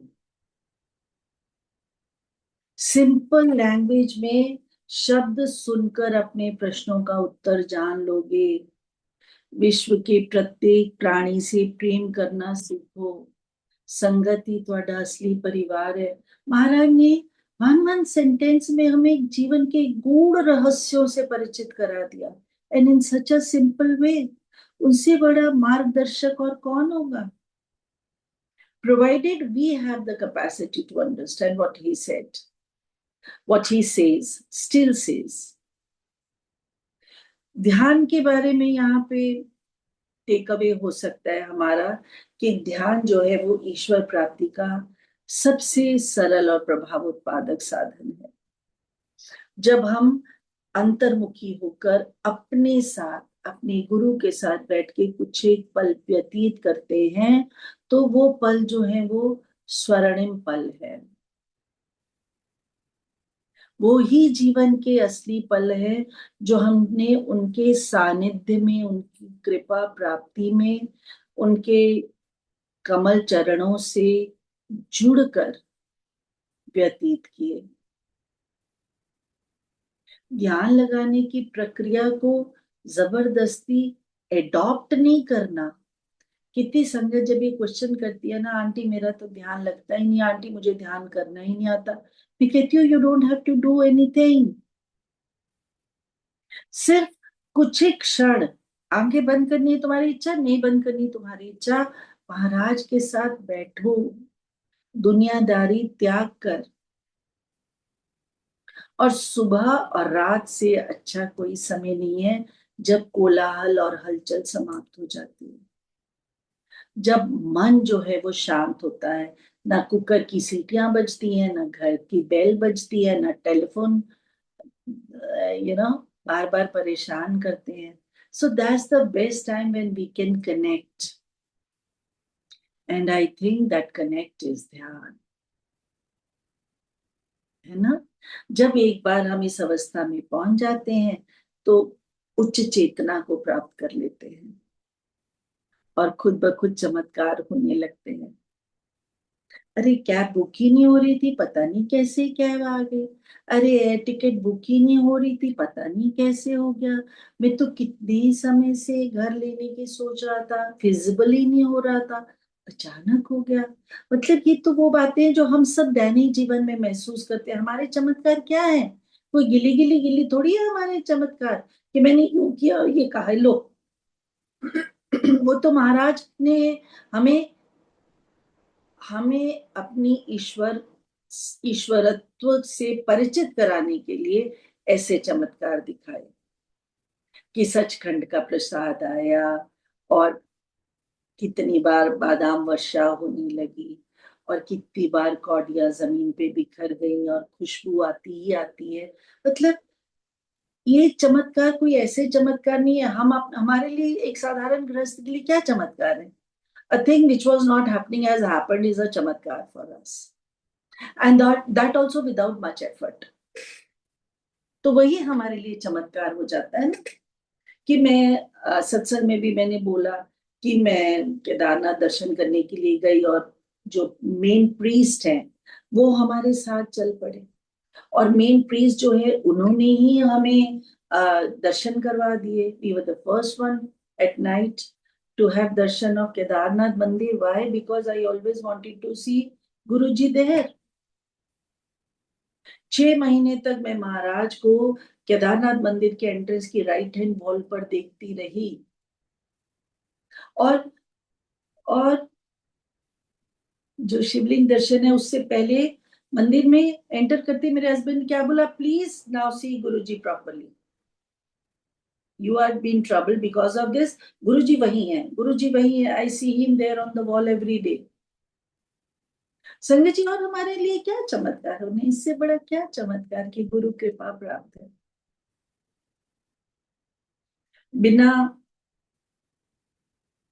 बिना एफर्ट के, विदाउट मच ऑफ एफर्ट। गुरुजी ने तो नहीं कहा 11,000 पाठ करो, 16 सोमवार दे व्रत करो, आओ जाओ मंदिर आओ मत्था टेको, कुछ भी तो नहीं बोला महाराज ने। सिर्फ एक अच्छा इंसान बनने के लिए बोला, मन और आत्मा को पवित्र रखने के लिए बोला, क्योंकि एक साफ घर में ही तो प्रभु का वास हो सकता है ना संगत जी। नहीं, आंगन में जब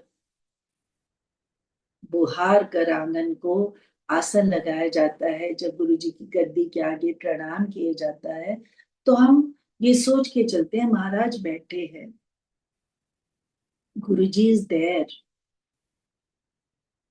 तो ऐसे ही तो मन के आंगन में उन्हें बिठाना है हमें,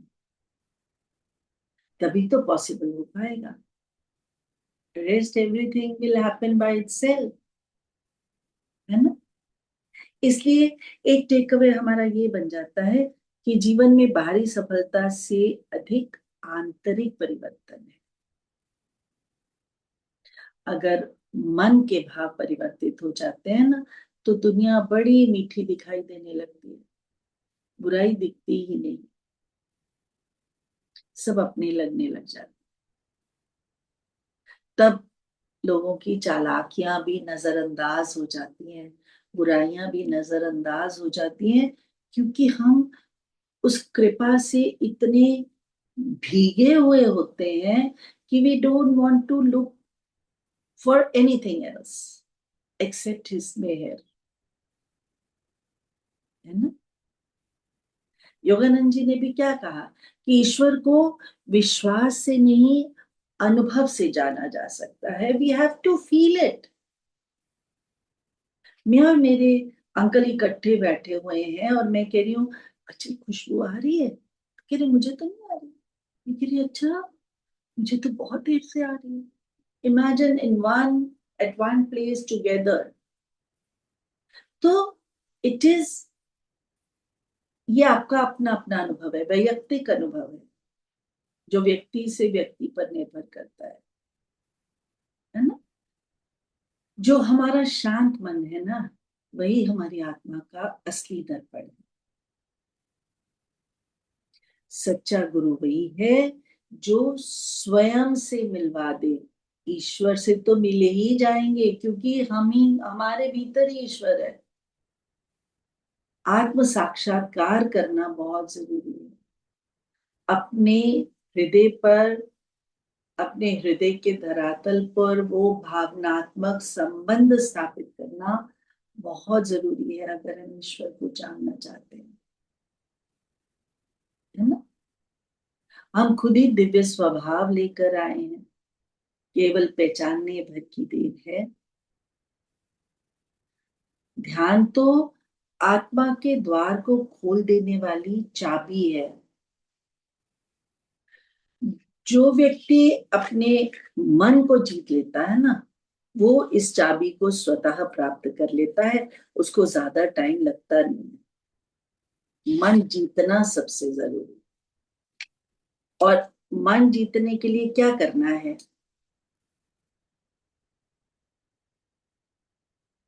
मन जीतने के लिए अपने मन को इंट्रोवर्ट करना है, अंतर्मुखी करना है। केवल आंखें बंद करने से ध्यान नहीं होता। योगानंद जी ने हमें सिखाया, निंदा से दूर रहो, सादगी से जियो, आलोचना मत करो।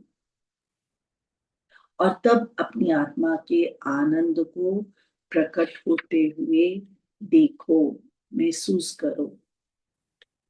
लेकिन self introspection is a must, बहुत जरूरी है। जो आलोचना होती है ना, वो ऐसा टेंडरनेस क्रिएट कर देती है कि जो धीरे धीरे धीरे ओवर सेंसिटिव घाव बन जाता है, और ये घाव जो है बहुत जल्दी हमें घायल कर देता है, खत्म कर देता है।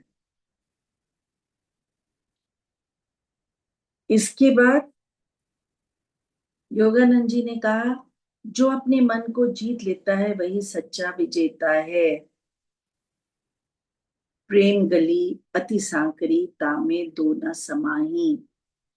जब मैं था तब हरि नहीं, जब हरि है मैं नाही।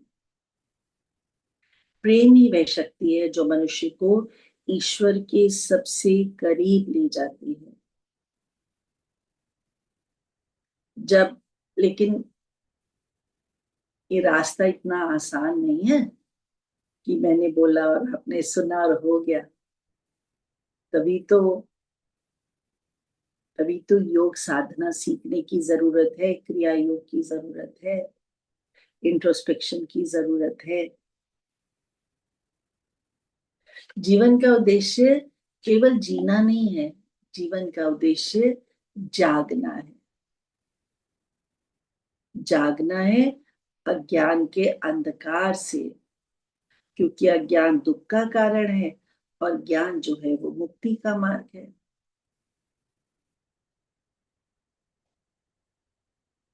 24/7 वाईफाई उपलब्ध है, सॉकेट में चार्जर हमें लगाना है। We have to work for that. ईश्वर तो हर जगह है, सृष्टि के कण कण में है, किंतु उसे देखने के लिए अंतर्दृष्टि चाहिए, मन की आंखें चाहिए। जिस क्षण हम अंतर्मुखी हो जाते हैं, उसी क्षण से सत्य के मार्ग की ये यात्रा शुरू हो जाती है। जो हमारी आत्मा है ना संगत जी, वो तो अजर अमर है, शाश्वत है। शरीर नश्वर है, इसलिए इस नश्वरता को नश्वरता ही समझकर हमें एक्सेप्ट करना है। The real thing is soul, जो ना कभी मरती है, ना मिटती है, ना जलती है, ना गलती है, ना उड़ती है, कोई प्रभाव नहीं पड़ता उस पर, चिर शाश्वत है। सच्ची सफलता वही है कि जो आपको आपके भीतर से शांति का अनुभव करा दे। इस शांति के लिए क्या चाहिए कि 24 घंटे में से थोड़ा सा समय जो है अपने ईश्वर के पास बिताओ। यही जीवन का सबसे बड़ा निवेश है, सबसे बड़ी इन्वेस्टमेंट है।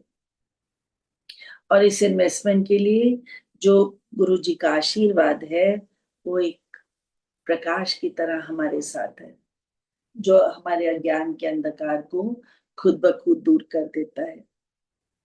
गुरु शिष्य परंपरा की बात हो रही है ना, भगवान कृष्ण भी तो संदीपन मुनि के आश्रम में गए थे, भगवान होकर भी। तो फिर आप और मैं तो, हमारी तो कोई बिसात नहीं है। लजा आंटी ने जब किताब का मतलब अध्ययन किया था ना, समाधि लाभ 14वां प्रकरण पढ़ा था, तो उन्होंने बहुत सुंदर लिखा था कि साधना का अंतिम लक्ष्य क्या है? आत्म साक्षात्कार। इसी के माध्यम से प्रभु का दर्शन हो सकता है, ईश्वर को सत्य रूप में समझने में सहायता मिलती है। योग, ध्यान, अनुशासन, एकाग्र चित्तता हमें भीतर की ओर मोड़ता है। और ईश्वर क्या है? ईश्वर आनंद है, शांति रूप है, प्रकाश रूप है। ध्यान जो है, ध्यान उस दिशा को दिखाता है। ध्यान हमारे हृदय की दिव्यता को जागृत करता है। ईश्वर का रूप अक्षय आनंद है, और इस रूप का ध्यान करके हमें माया का तूफान मिटाना है। गुरु कृपा से ही समाधि की अवस्था आती है। अगर मन अशुद्ध है तो गुरु जी भी मदद नहीं करेंगे। इसके लिए हमें विनम्रता सीखनी होगी। We have to be humble. Gita के अनुसार कर्म योग में विश्वास करना होगा, ज्ञान और भक्ति में जाना होगा। योग, प्राणायाम, ध्यान विनम्रता से भीतर की ओर मिलता है। ये मुझे लजा आंटी की बातें इतनी अच्छी लगी थी कि मैंने 2-4 बातों का रेफरेंस यहाँ पे दे दिया। I hope aunty will excuse me for this.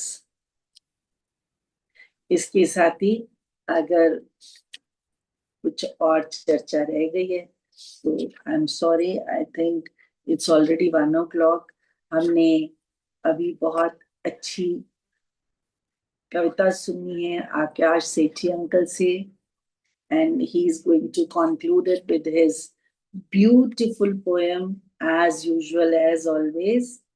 तो मैं यही कहना चाहूंगी कि ध्यान, गुरु मार्गदर्शन और आत्मानुशासन के द्वारा हर व्यक्ति अपने भीतर के ईश्वर को अनुभव कर सकता है। Thank you so very much. I am sorry अगर मैंने कुछ गलत बोल दिया या अधिक बोल दिया। मैं खुद ही अभी पहली सीढ़ी पे खड़ी हूँ सीखने की, तो सिखाना तो बहुत दूर की बात। हाँ, ये है आपसी संवाद जरूर हो जाता है, मोनोलॉग लगता है मुझे जूम पे बैठना, क्योंकि विंडो सब क्लोज होती है। We just keep on speaking. You are welcome Akash uncle, please जय गुरु अपने जी। खूबसूरत जय शब्दों से गुरु हमें जी। निहाल कर दीजिए। आपका बहुत बहुत धन्यवाद। इतना सूक्ष्मता से आपने इतने क्या कहते हैं इंसाइसिव वे में सारा कुछ एक्सप्लेन किया, and the takeaways were really great. कि टेक अवे ये समझ के आपको लेके जाना है, ये लेके जाना है, ये लेके जाना है। और गुरु जी से रिलेट जैसे जैसे आप करती जा रही थी, तो उसकी इम्बाइब होने की गति, उसकी इम्बाइब होने की जो सीमा है वो और बढ़ती जा रही थी। तो क्योंकि वी ऑल बिलीव इन गुरुजी, और गुरुजी के वचनों के अनुसार ही इस पुस्तक का पठन वाचन इत्यादि होता है। और उसका कारण जो मुझे लगता है वो ये है कि भाई आप देख लो कि शरीर में कितनी दफे गुरु आए इस धरती पे, उसका कुछ आपको आइडिया लग जाएगा। और ऐसा नहीं है कि गुरु ढूंढने से नहीं मिलता, गुरु ढूंढने से मिलता है। Only that he has to accept you, और उसने एक्सेप्ट कर लिया तो आपका बेड़ा पार है। और सबसे बड़ी बात जो आपने बारंबार कही और समझाई, कि यदि अपने आप को शरीर मानते रहोगे तो अपने में और दूसरों में अंतर करते रहोगे, अपने में और परमात्मा में अंतर करते रहोगे। अगर खुद को आत्मा के रूप में पहचान लो तो सब कुछ सीधा हो जाएगा। और ईश्वर ने ये माया क्यों बनाई, शरीर क्यों बनाया, इंद्रियां क्यों बनाई, ईश्वर बताना नहीं चाहता, क्योंकि उसकी जो सोच की परिधि है वहां से शुरू होती है। जैसे गुरु जी कहते थे, जहां हमारे सोच की क्षमता दम तोड़ देती है। तो इनकी जो कथा है योगी कथामृत, तो इसमें बहुत सारे पात्र हैं जिनके सहारे उन्होंने अलग अलग कंसेप्ट, अलग अलग भाव और अलग अलग चमत्कार एंड इवन टेक्नोलॉजीज बताई। जेसी बोस को अपनी तरह का संत बताया, रविंद्रनाथ टैगोर को एक अलग किस्म का संत बताया, महात्मा गांधी को बताया। वो सब सहारे हैं केवल इसलिए कि everybody who's a Sikar is doing the same thing. चाहे साइंस की राह से कर रहा है, सोशल इंजीनियरिंग की राह से कर रहा है, नेशनल इंजीनियरिंग की राह से कर रहा है, या मेडिटेशन की राह से कर रहा है। तो उसमें से उन कैरेक्टर्स को बहुत ज़्यादा महत्व ना देते हुए मूल जो इनकी जीवन कथा है उसको कुछ सारगर्भित करने की कोशिश की है। तो मैं नहीं कहता कि सब कुछ कवर कर पाऊंगा। मूलतः जो जो मुझे स्ट्राइकिंग लगा, जो जो मुझे लगा कि ये वर्थ मेंशनिंग है, उसे पिरोया है। वह कैसा था अनूठा जीवन, अध्यात्म से पूर्ण आयोजन, जिसे रच गए कई गुरुजन, वैश्विक करने को धर्म का धन, वैश्विक करने को धर्म का धन, किया आलोकित बालपन, दृढ़ दृढ़ निश्चय से भर तन और मन, माता के गमन से बहे नयन, पिता स्नेह से संवरा बचपन, निर्देश देता बड़ा भाई कठोर बन, ध्येय था उसका कि मेरा छोटा हो संपन्न। किशोर को पुकारे थे पर्वत और वन, शहर छोड़ करूं भक्ति सघन, बार बार करना चाहा पलायन, असफल हुए ऐसे सभी जतन।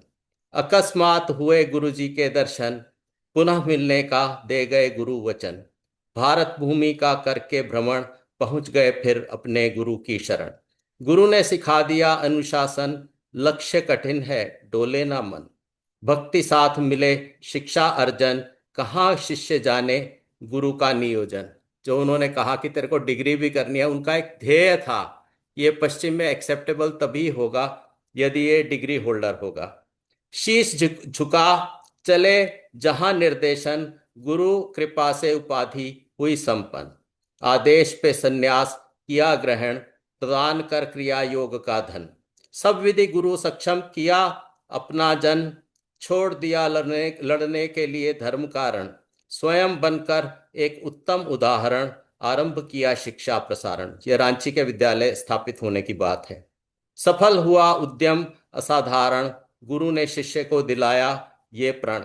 पश्चिम में प्रसारित हो धर्म वचन, योगी को करना होगा प्रवचन। अब इनकी जान सूख गई कि मैंने तो कभी पब्लिक में बोला नहीं, ये क्या हो गया मेरे को, suddenly I have to address so many people. सोच सोच मन में आई सिहरन, गुरु कृपा से ऐसा गई संबल बन। सहरन जो थी वो बदली, हो गया सिंह का गर्जन। सिंह ने जमाया पश्चिम में आसन, सिंह ने जमाया पश्चिम में आसन। निवासियों ने अपनाया योग दर्शन। इक्का दुक्का जुड़े और समूह गया बन, योग का काफिला हो गए सारे ही जन। देश ने पुकारा कि गुरु है मरणासन, अंतिम दरस को तड़प गया फिर मन।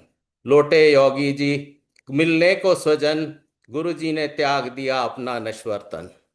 गुरु जी ने त्याग दिया अपना नश्वर तन, दुख से व्याकुल हुआ खिन्न मन।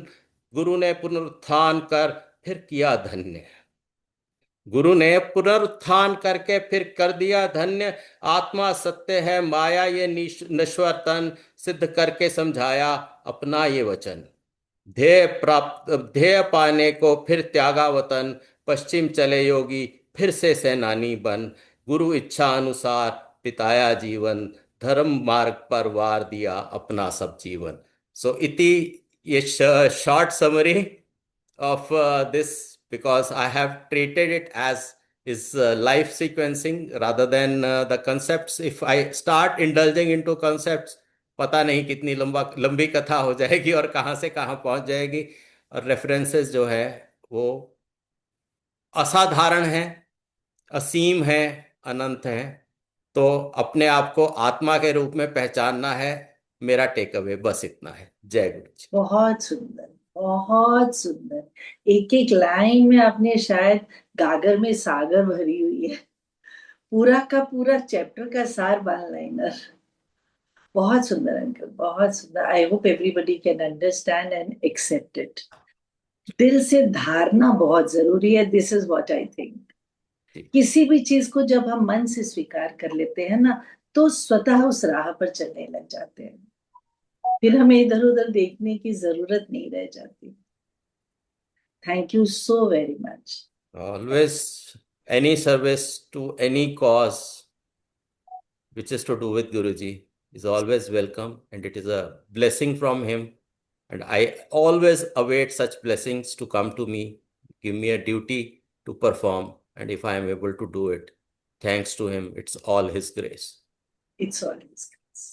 Thank you very much. इसके साथ ही हम आज का सेशन समाप्त करते हैं। अगर किसी को कोई क्वेश्चन है तो देख लीजिए आप। जय गुरु जी महाराज। जय गुरु जी। Jai Guruji, thank you so much, Namrata ji. I would like to request Lajja ji to please unmute herself and say a few words, because she has been the guiding session throughout the session, the reading of this Granth. Over to you, Lajja ji. Thank you Mukta ji. Mukta ji, मैं आपको भी किस तरह से धन्यवाद करूं मुझे नहीं मालूम। आप जिस सेवा में लगी हुई हैं और जितना खूबसूरती से आप कोऑर्डिनेट करती हैं, सबसे पहले तो आप ही को धन्यवाद बहुत बहुत। हमारी बहुभाषी टीम के सदस्यों, सुशील वासन जी को धन्यवाद, जिन्होंने हमें ऐसी शानदार किताब पढ़ने का अवसर दिया। सभी प्रतिभागियों और मंच पर तथा पर्दे के पीछे आपको सबको ज्ञात नहीं होगा कि पर्दे के पीछे निस्वार्थ सेवा करने वाले कितने सेवादार हैं। उन सबको हार्दिक धन्यवाद। और ये जो हमारा 1 साल से ऊपर का जर्नी चला है, बीच में मैं टेक्निकल टीम के कांटेक्ट में भी आई हूँ। कई बार कुछ समस्याएं आई हैं और उन्होंने इतनी सुंदरता रिस्पेक्टफुल मैनर से उसको सॉल्व किया है। उस टेक्निकल टीम को बहुत बहुत धन्यवाद। उनके बिना तो ये कार्य असंभव ही था कि हम जूम सेशन इतनी सरलता से हम इसको कर पाएंगे। और ये जो हमारा अद्भुत परिवार है, जिसमें हम 30 अद्भुत आत्माएं, जिसको मैं कहती थी हमारे फैमिली ऑफ रीडर्स, परिवार, पाठक, मेरे हृदय की गहराइयों से मैं सभी को इतना धन्यवाद अर्पित करती हूँ कि हमारे 1 वर्ष की यात्रा के सच्चे रीढ़ की हड्डी बने रहे। योगी कथामृत की ज्ञान देहकारी पाठ सत्रों के माध्यम से हर सोमवार आप सब अटूट समर्पण से सभाओं को पवित्र सेवा में परिवर्तित करते रहे। मेरे पर लफ्ज नहीं है, आंसू आ रहे हैं कि ये जो हमारा अभी, मैं इसको महायज्ञ कहूंगी। लोग तो हवन सामग्री डाल के यज्ञ करते हैं ना, नहीं, ये तो आप लोगों की इतनी सुंदर वाणी, इतने सुंदर ज्ञान और एक ज्ञानी संगत है इसके अंदर, जो विभिन्न देशों, हृदयों से, बुद्धि से जुड़ाव, इतना अधिक विकास उनका है कि उन्होंने हमें भी पोषित करा बार बार। आप लगातार उपस्थित हुए, उत्साह से अंतर्दृष्टि साझा की, हम सभी के लिए शिक्षाओं में गहराई तक उतरने के लिए पवित्र स्थान बनाए रखे आप सब ने। आपकी ऊर्जा, उत्साह, निस्वार्थ सेवा के बिना यह परिवर्तनकारी वर्ष संभव ना होता। हर एक पार्टिसिपेंट को विशेष प्रणाम। आपकी उपस्थिति ने ही जादू रचा है। मैं ये बुक नहीं संपन्न हो सकती थी आप सबके कोऑपरेशन से। और कभी भी किसी को भी अचानक से यदि मैंने बोला है कि आपको पार्टिसिपेट करना है, तो दिन हो रात हो, उन्होंने कभी इनकार नहीं किया। ये यात्रा हम सभी को आशीर्वाद देती है। जय गुरु जी। अनंतन कृतज्ञता और प्रणाम के साथ आपकी सेवा, आपको प्रणाम, आप सबको नमस्ते। मैं ऐसे गुरु जी को ही शुक्राना नहीं करना चाहूंगी, मैं आप सबको जो पाठक रीडर्स हैं, और हम लोग 30 मेंबर्स कैसे जुड़े रहे, साल भर हम लोग जुड़े रहे। आज जैसे अर्चना श्रीवास्तव जी ने पढ़ा, उन्होंने एक दिन कहा, आंटी मैं तो रात को मिडनाइट है। मैंने कहा मैं तुम्हें अलार्म लगा के उठाऊंगी। मतलब किसी ने भी कभी नहीं मना किया। नम्रता पॉल जी को ही ले लीजिए, वो एक मैरिज पे जा रही थी, आंटी मैं मैरिज पे जा रही हूँ। मैंने कहा कोई बात नहीं, लास्ट सेशन के 30 पे लास्ट 10 पेजेस में आप प्लीज आइएगा। और उन्होंने भी आज हमारे को बहुत सहयोग दिया। हमारे सेशन मैनेजर के रूप में आपने एक असाधारण मार्गदर्शन किया। आज हमारा अध्याय 49 पर आपके गहन फुटनोट्स और विचारपूर्ण चिंतन ने आत्मचरित योगी को समझ को सभी संतों, हमारे सभी संगतों, आज के इस पाठ का सत्र का गहन यादगार अनुभव आपने बनाया नम्रता पॉल जी।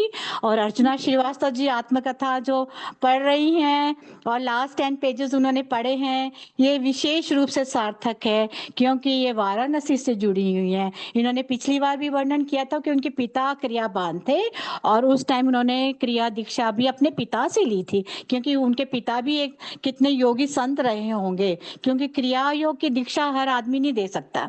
एक क्रिया योगी से उनके माता पिता के घर से आना, और जिस नगरी में वो रहती हैं वाराणसी, लहरी महाशय का घर है, क्रिया योग का पूजनीय स्तंभ जहाँ खड़ा हुआ है। मैं एक छोटी सी प्रार्थना करके मैं मुक्ता जी से प्रार्थना करूंगी कि रिक्वेस्ट करूंगी कि इस प्रार्थना के बाद आयुष जी हैं, डॉक्टर आयुष, वो भी वाराणसी से हैं, वो 5 मिनट का कुछ समय लेना चाहते हैं। आप मुक्ता जी उन्हें आज्ञा देगी तो उन्हें आमंत्रित करिएगा। तो मैं पहले प्रार्थना से क्लोज करती हूँ। हे दिव्य माँ, हे स्वर्गदूत पिता प्रभु, हे हमारे गुरु जी, भारत के महान गुरु, प्रिय गुरु परमहंस योगानंद जी, हम आपके चरणों में विनम्रता से झुकते हैं। अपने चमकदार शुद्ध प्रकाश से मुझे भर दें, हमें भी भर दें, सारी संगत को भर दें, ताकि हम आसपास की जरूरतमंद आत्माओं को आपकी शांति और कृपा बांट सके। प्रभु, हमें अपने आप को दीजिए ताकि हम आपको सबके साथ बांट सके। यही कार्य हम सब ने किया है इस मल्टीलिंगुअल पेज पे। मैं दोबारा बहुत बहुत धन्यवाद देती हूँ। नाम लेना तो असंभव ही है, इसमें बहुत सारे टेक्निकल टीम और सेवादार जूम सेवा करने में कार्यरत जो अपने कंप्यूटर की सेवा कर रहे थे, जिनके नाम गिनने हैं तो अनगिनत नाम हैं, और उन सबको बहुत बहुत धन्यवाद। And over to you Mukta ji, if you can call Ayush ji, he will just take 5 minutes. Jai Guruji, Lajja ji, so beautifully you have compiled 1 year's journey in few words. Very beautifully said. Thank you so much. Dr. Ayush Keshri ji, please unmute yourself. Jai Guruji.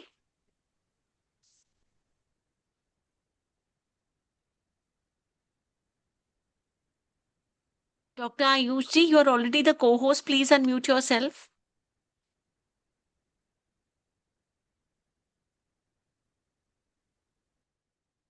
Dr. Ayush ji, please. I've sent you unmute request. Please unmute कीजिए.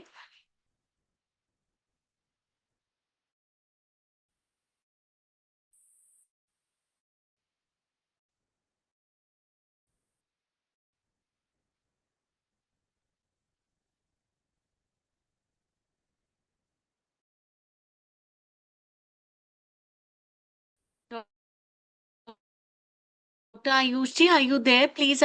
Okay. संगत जी, जुड़े रहिए please.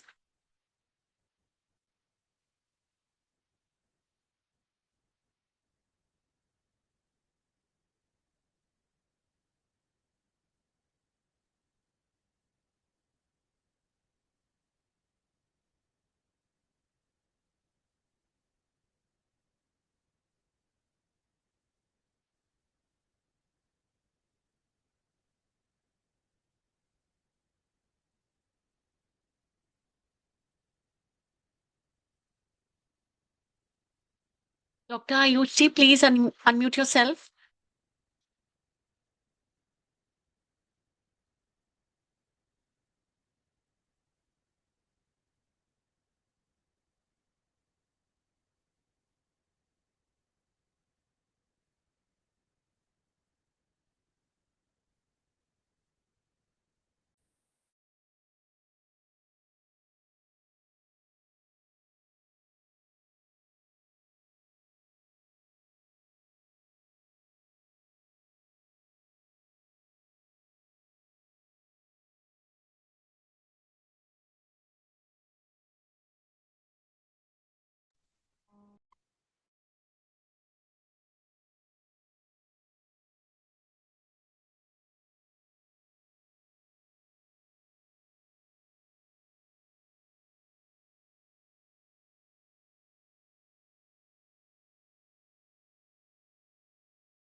जय गुरु जी, संगत जी, किसी कारणवश आयुष जी नहीं unmute हो पा रहे.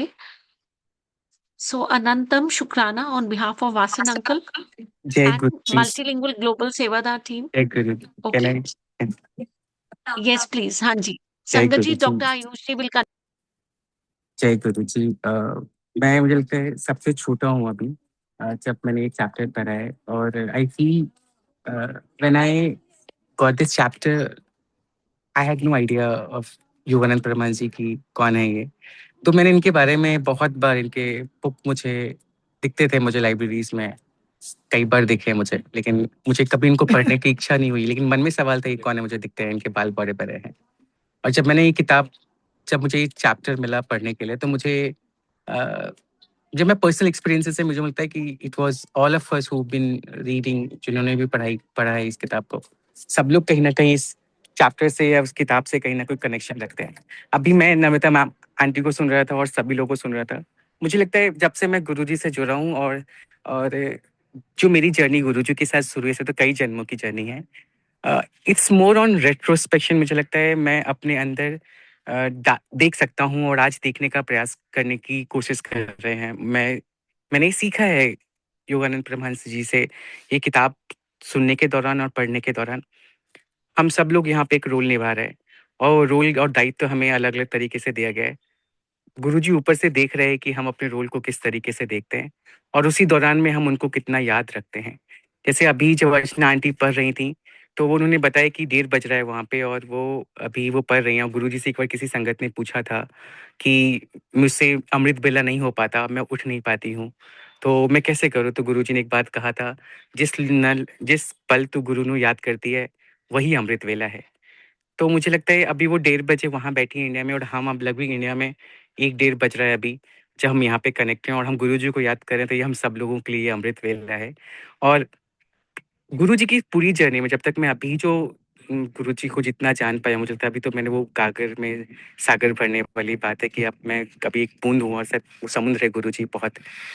तो मुझे लगता है कई बार जब हमारी लाइफ में पर्सनल चैलेंजेस आते हैं और हम जब रेट्रोस्पेक्ट करते हैं तो कई बार हम एक दूसरे को गुरुजी के साथ जो संबंध है वो अलग हो जाता है। मतलब वी ब्लेम ऑल्सो कई बार, गुरुजी आपके रहते वैसा कैसे हो गया, आपके रहते जैसे I lost my father last year November. और इस किताब के जर्नी के दौरान जो चैप्टर मैंने पढ़ा पहली बार, वो चैप्टर में एक वर्णन था जिसमें वो जिक्र कर रहे थे जिसकी 6 महीने की आयु बढ़ाई गई थी और बाद में वो डॉक्टर थे एक्चुअल में, जो चैप्टर मैंने पढ़ा था। और उनकी 6 महीने की आयु उनके गुरुजी ने, योगानंद परमहंस जी के गुरुजी ने बढ़ा दी थी एक उनके दोस्त के कहने पे, क्योंकि दोस्त उनके बहुत बड़े अनुयायी थे।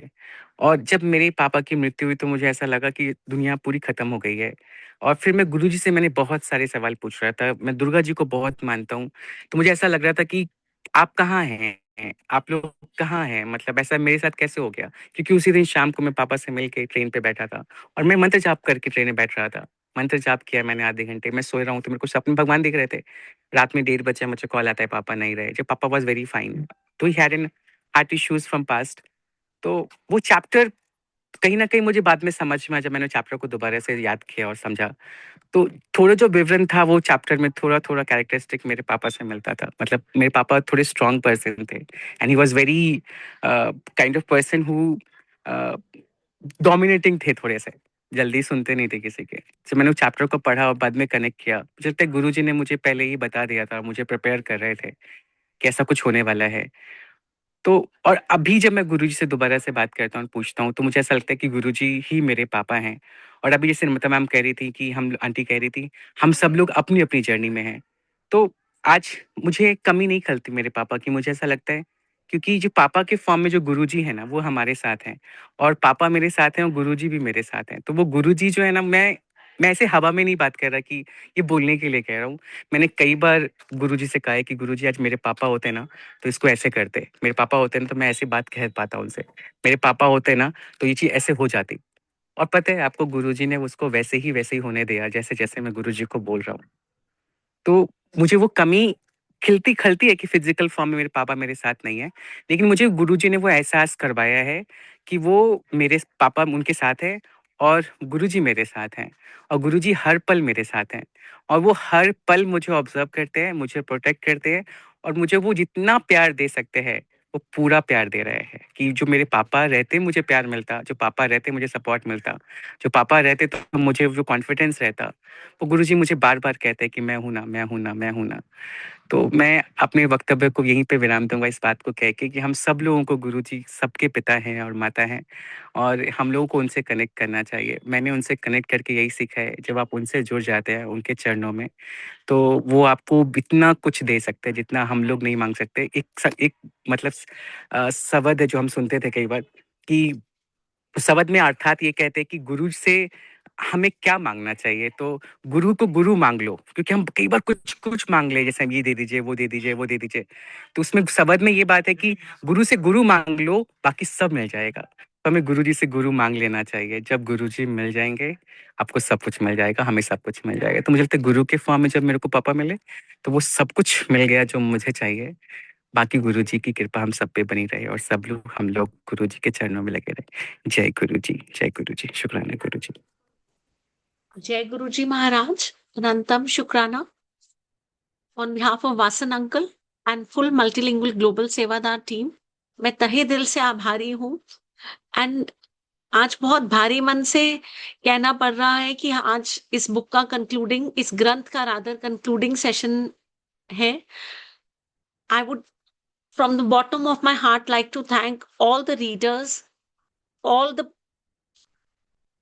Sangat who came as the session managers who managed everything so well, and of course Lajja auntie who's been like the backbone and who without her guidance this would have been impossible. So Anantam Shukrana Guruji Maharaj and Akash Sethi ji very beautifully आपने उसको कविता के रूप में इतना सुंदर वर्णन किया. So thank you everyone. Anantam Shukrana Guruji Maharaj, and Ayush ji, you said it very rightly. Guruji is our eternal father. So Anantam Shukrana Guruji, or thanks to our technical team and everyone behind the screen who has been day and night working to make this possible. And last but not the least, with full obeisance and gratitude, reverence to our Guruji Maharaj, we conclude the session now. Jai Guruji. जय जय गुरुजी, जय Guruji, thank you so very much. जय गुरुजी महाराज।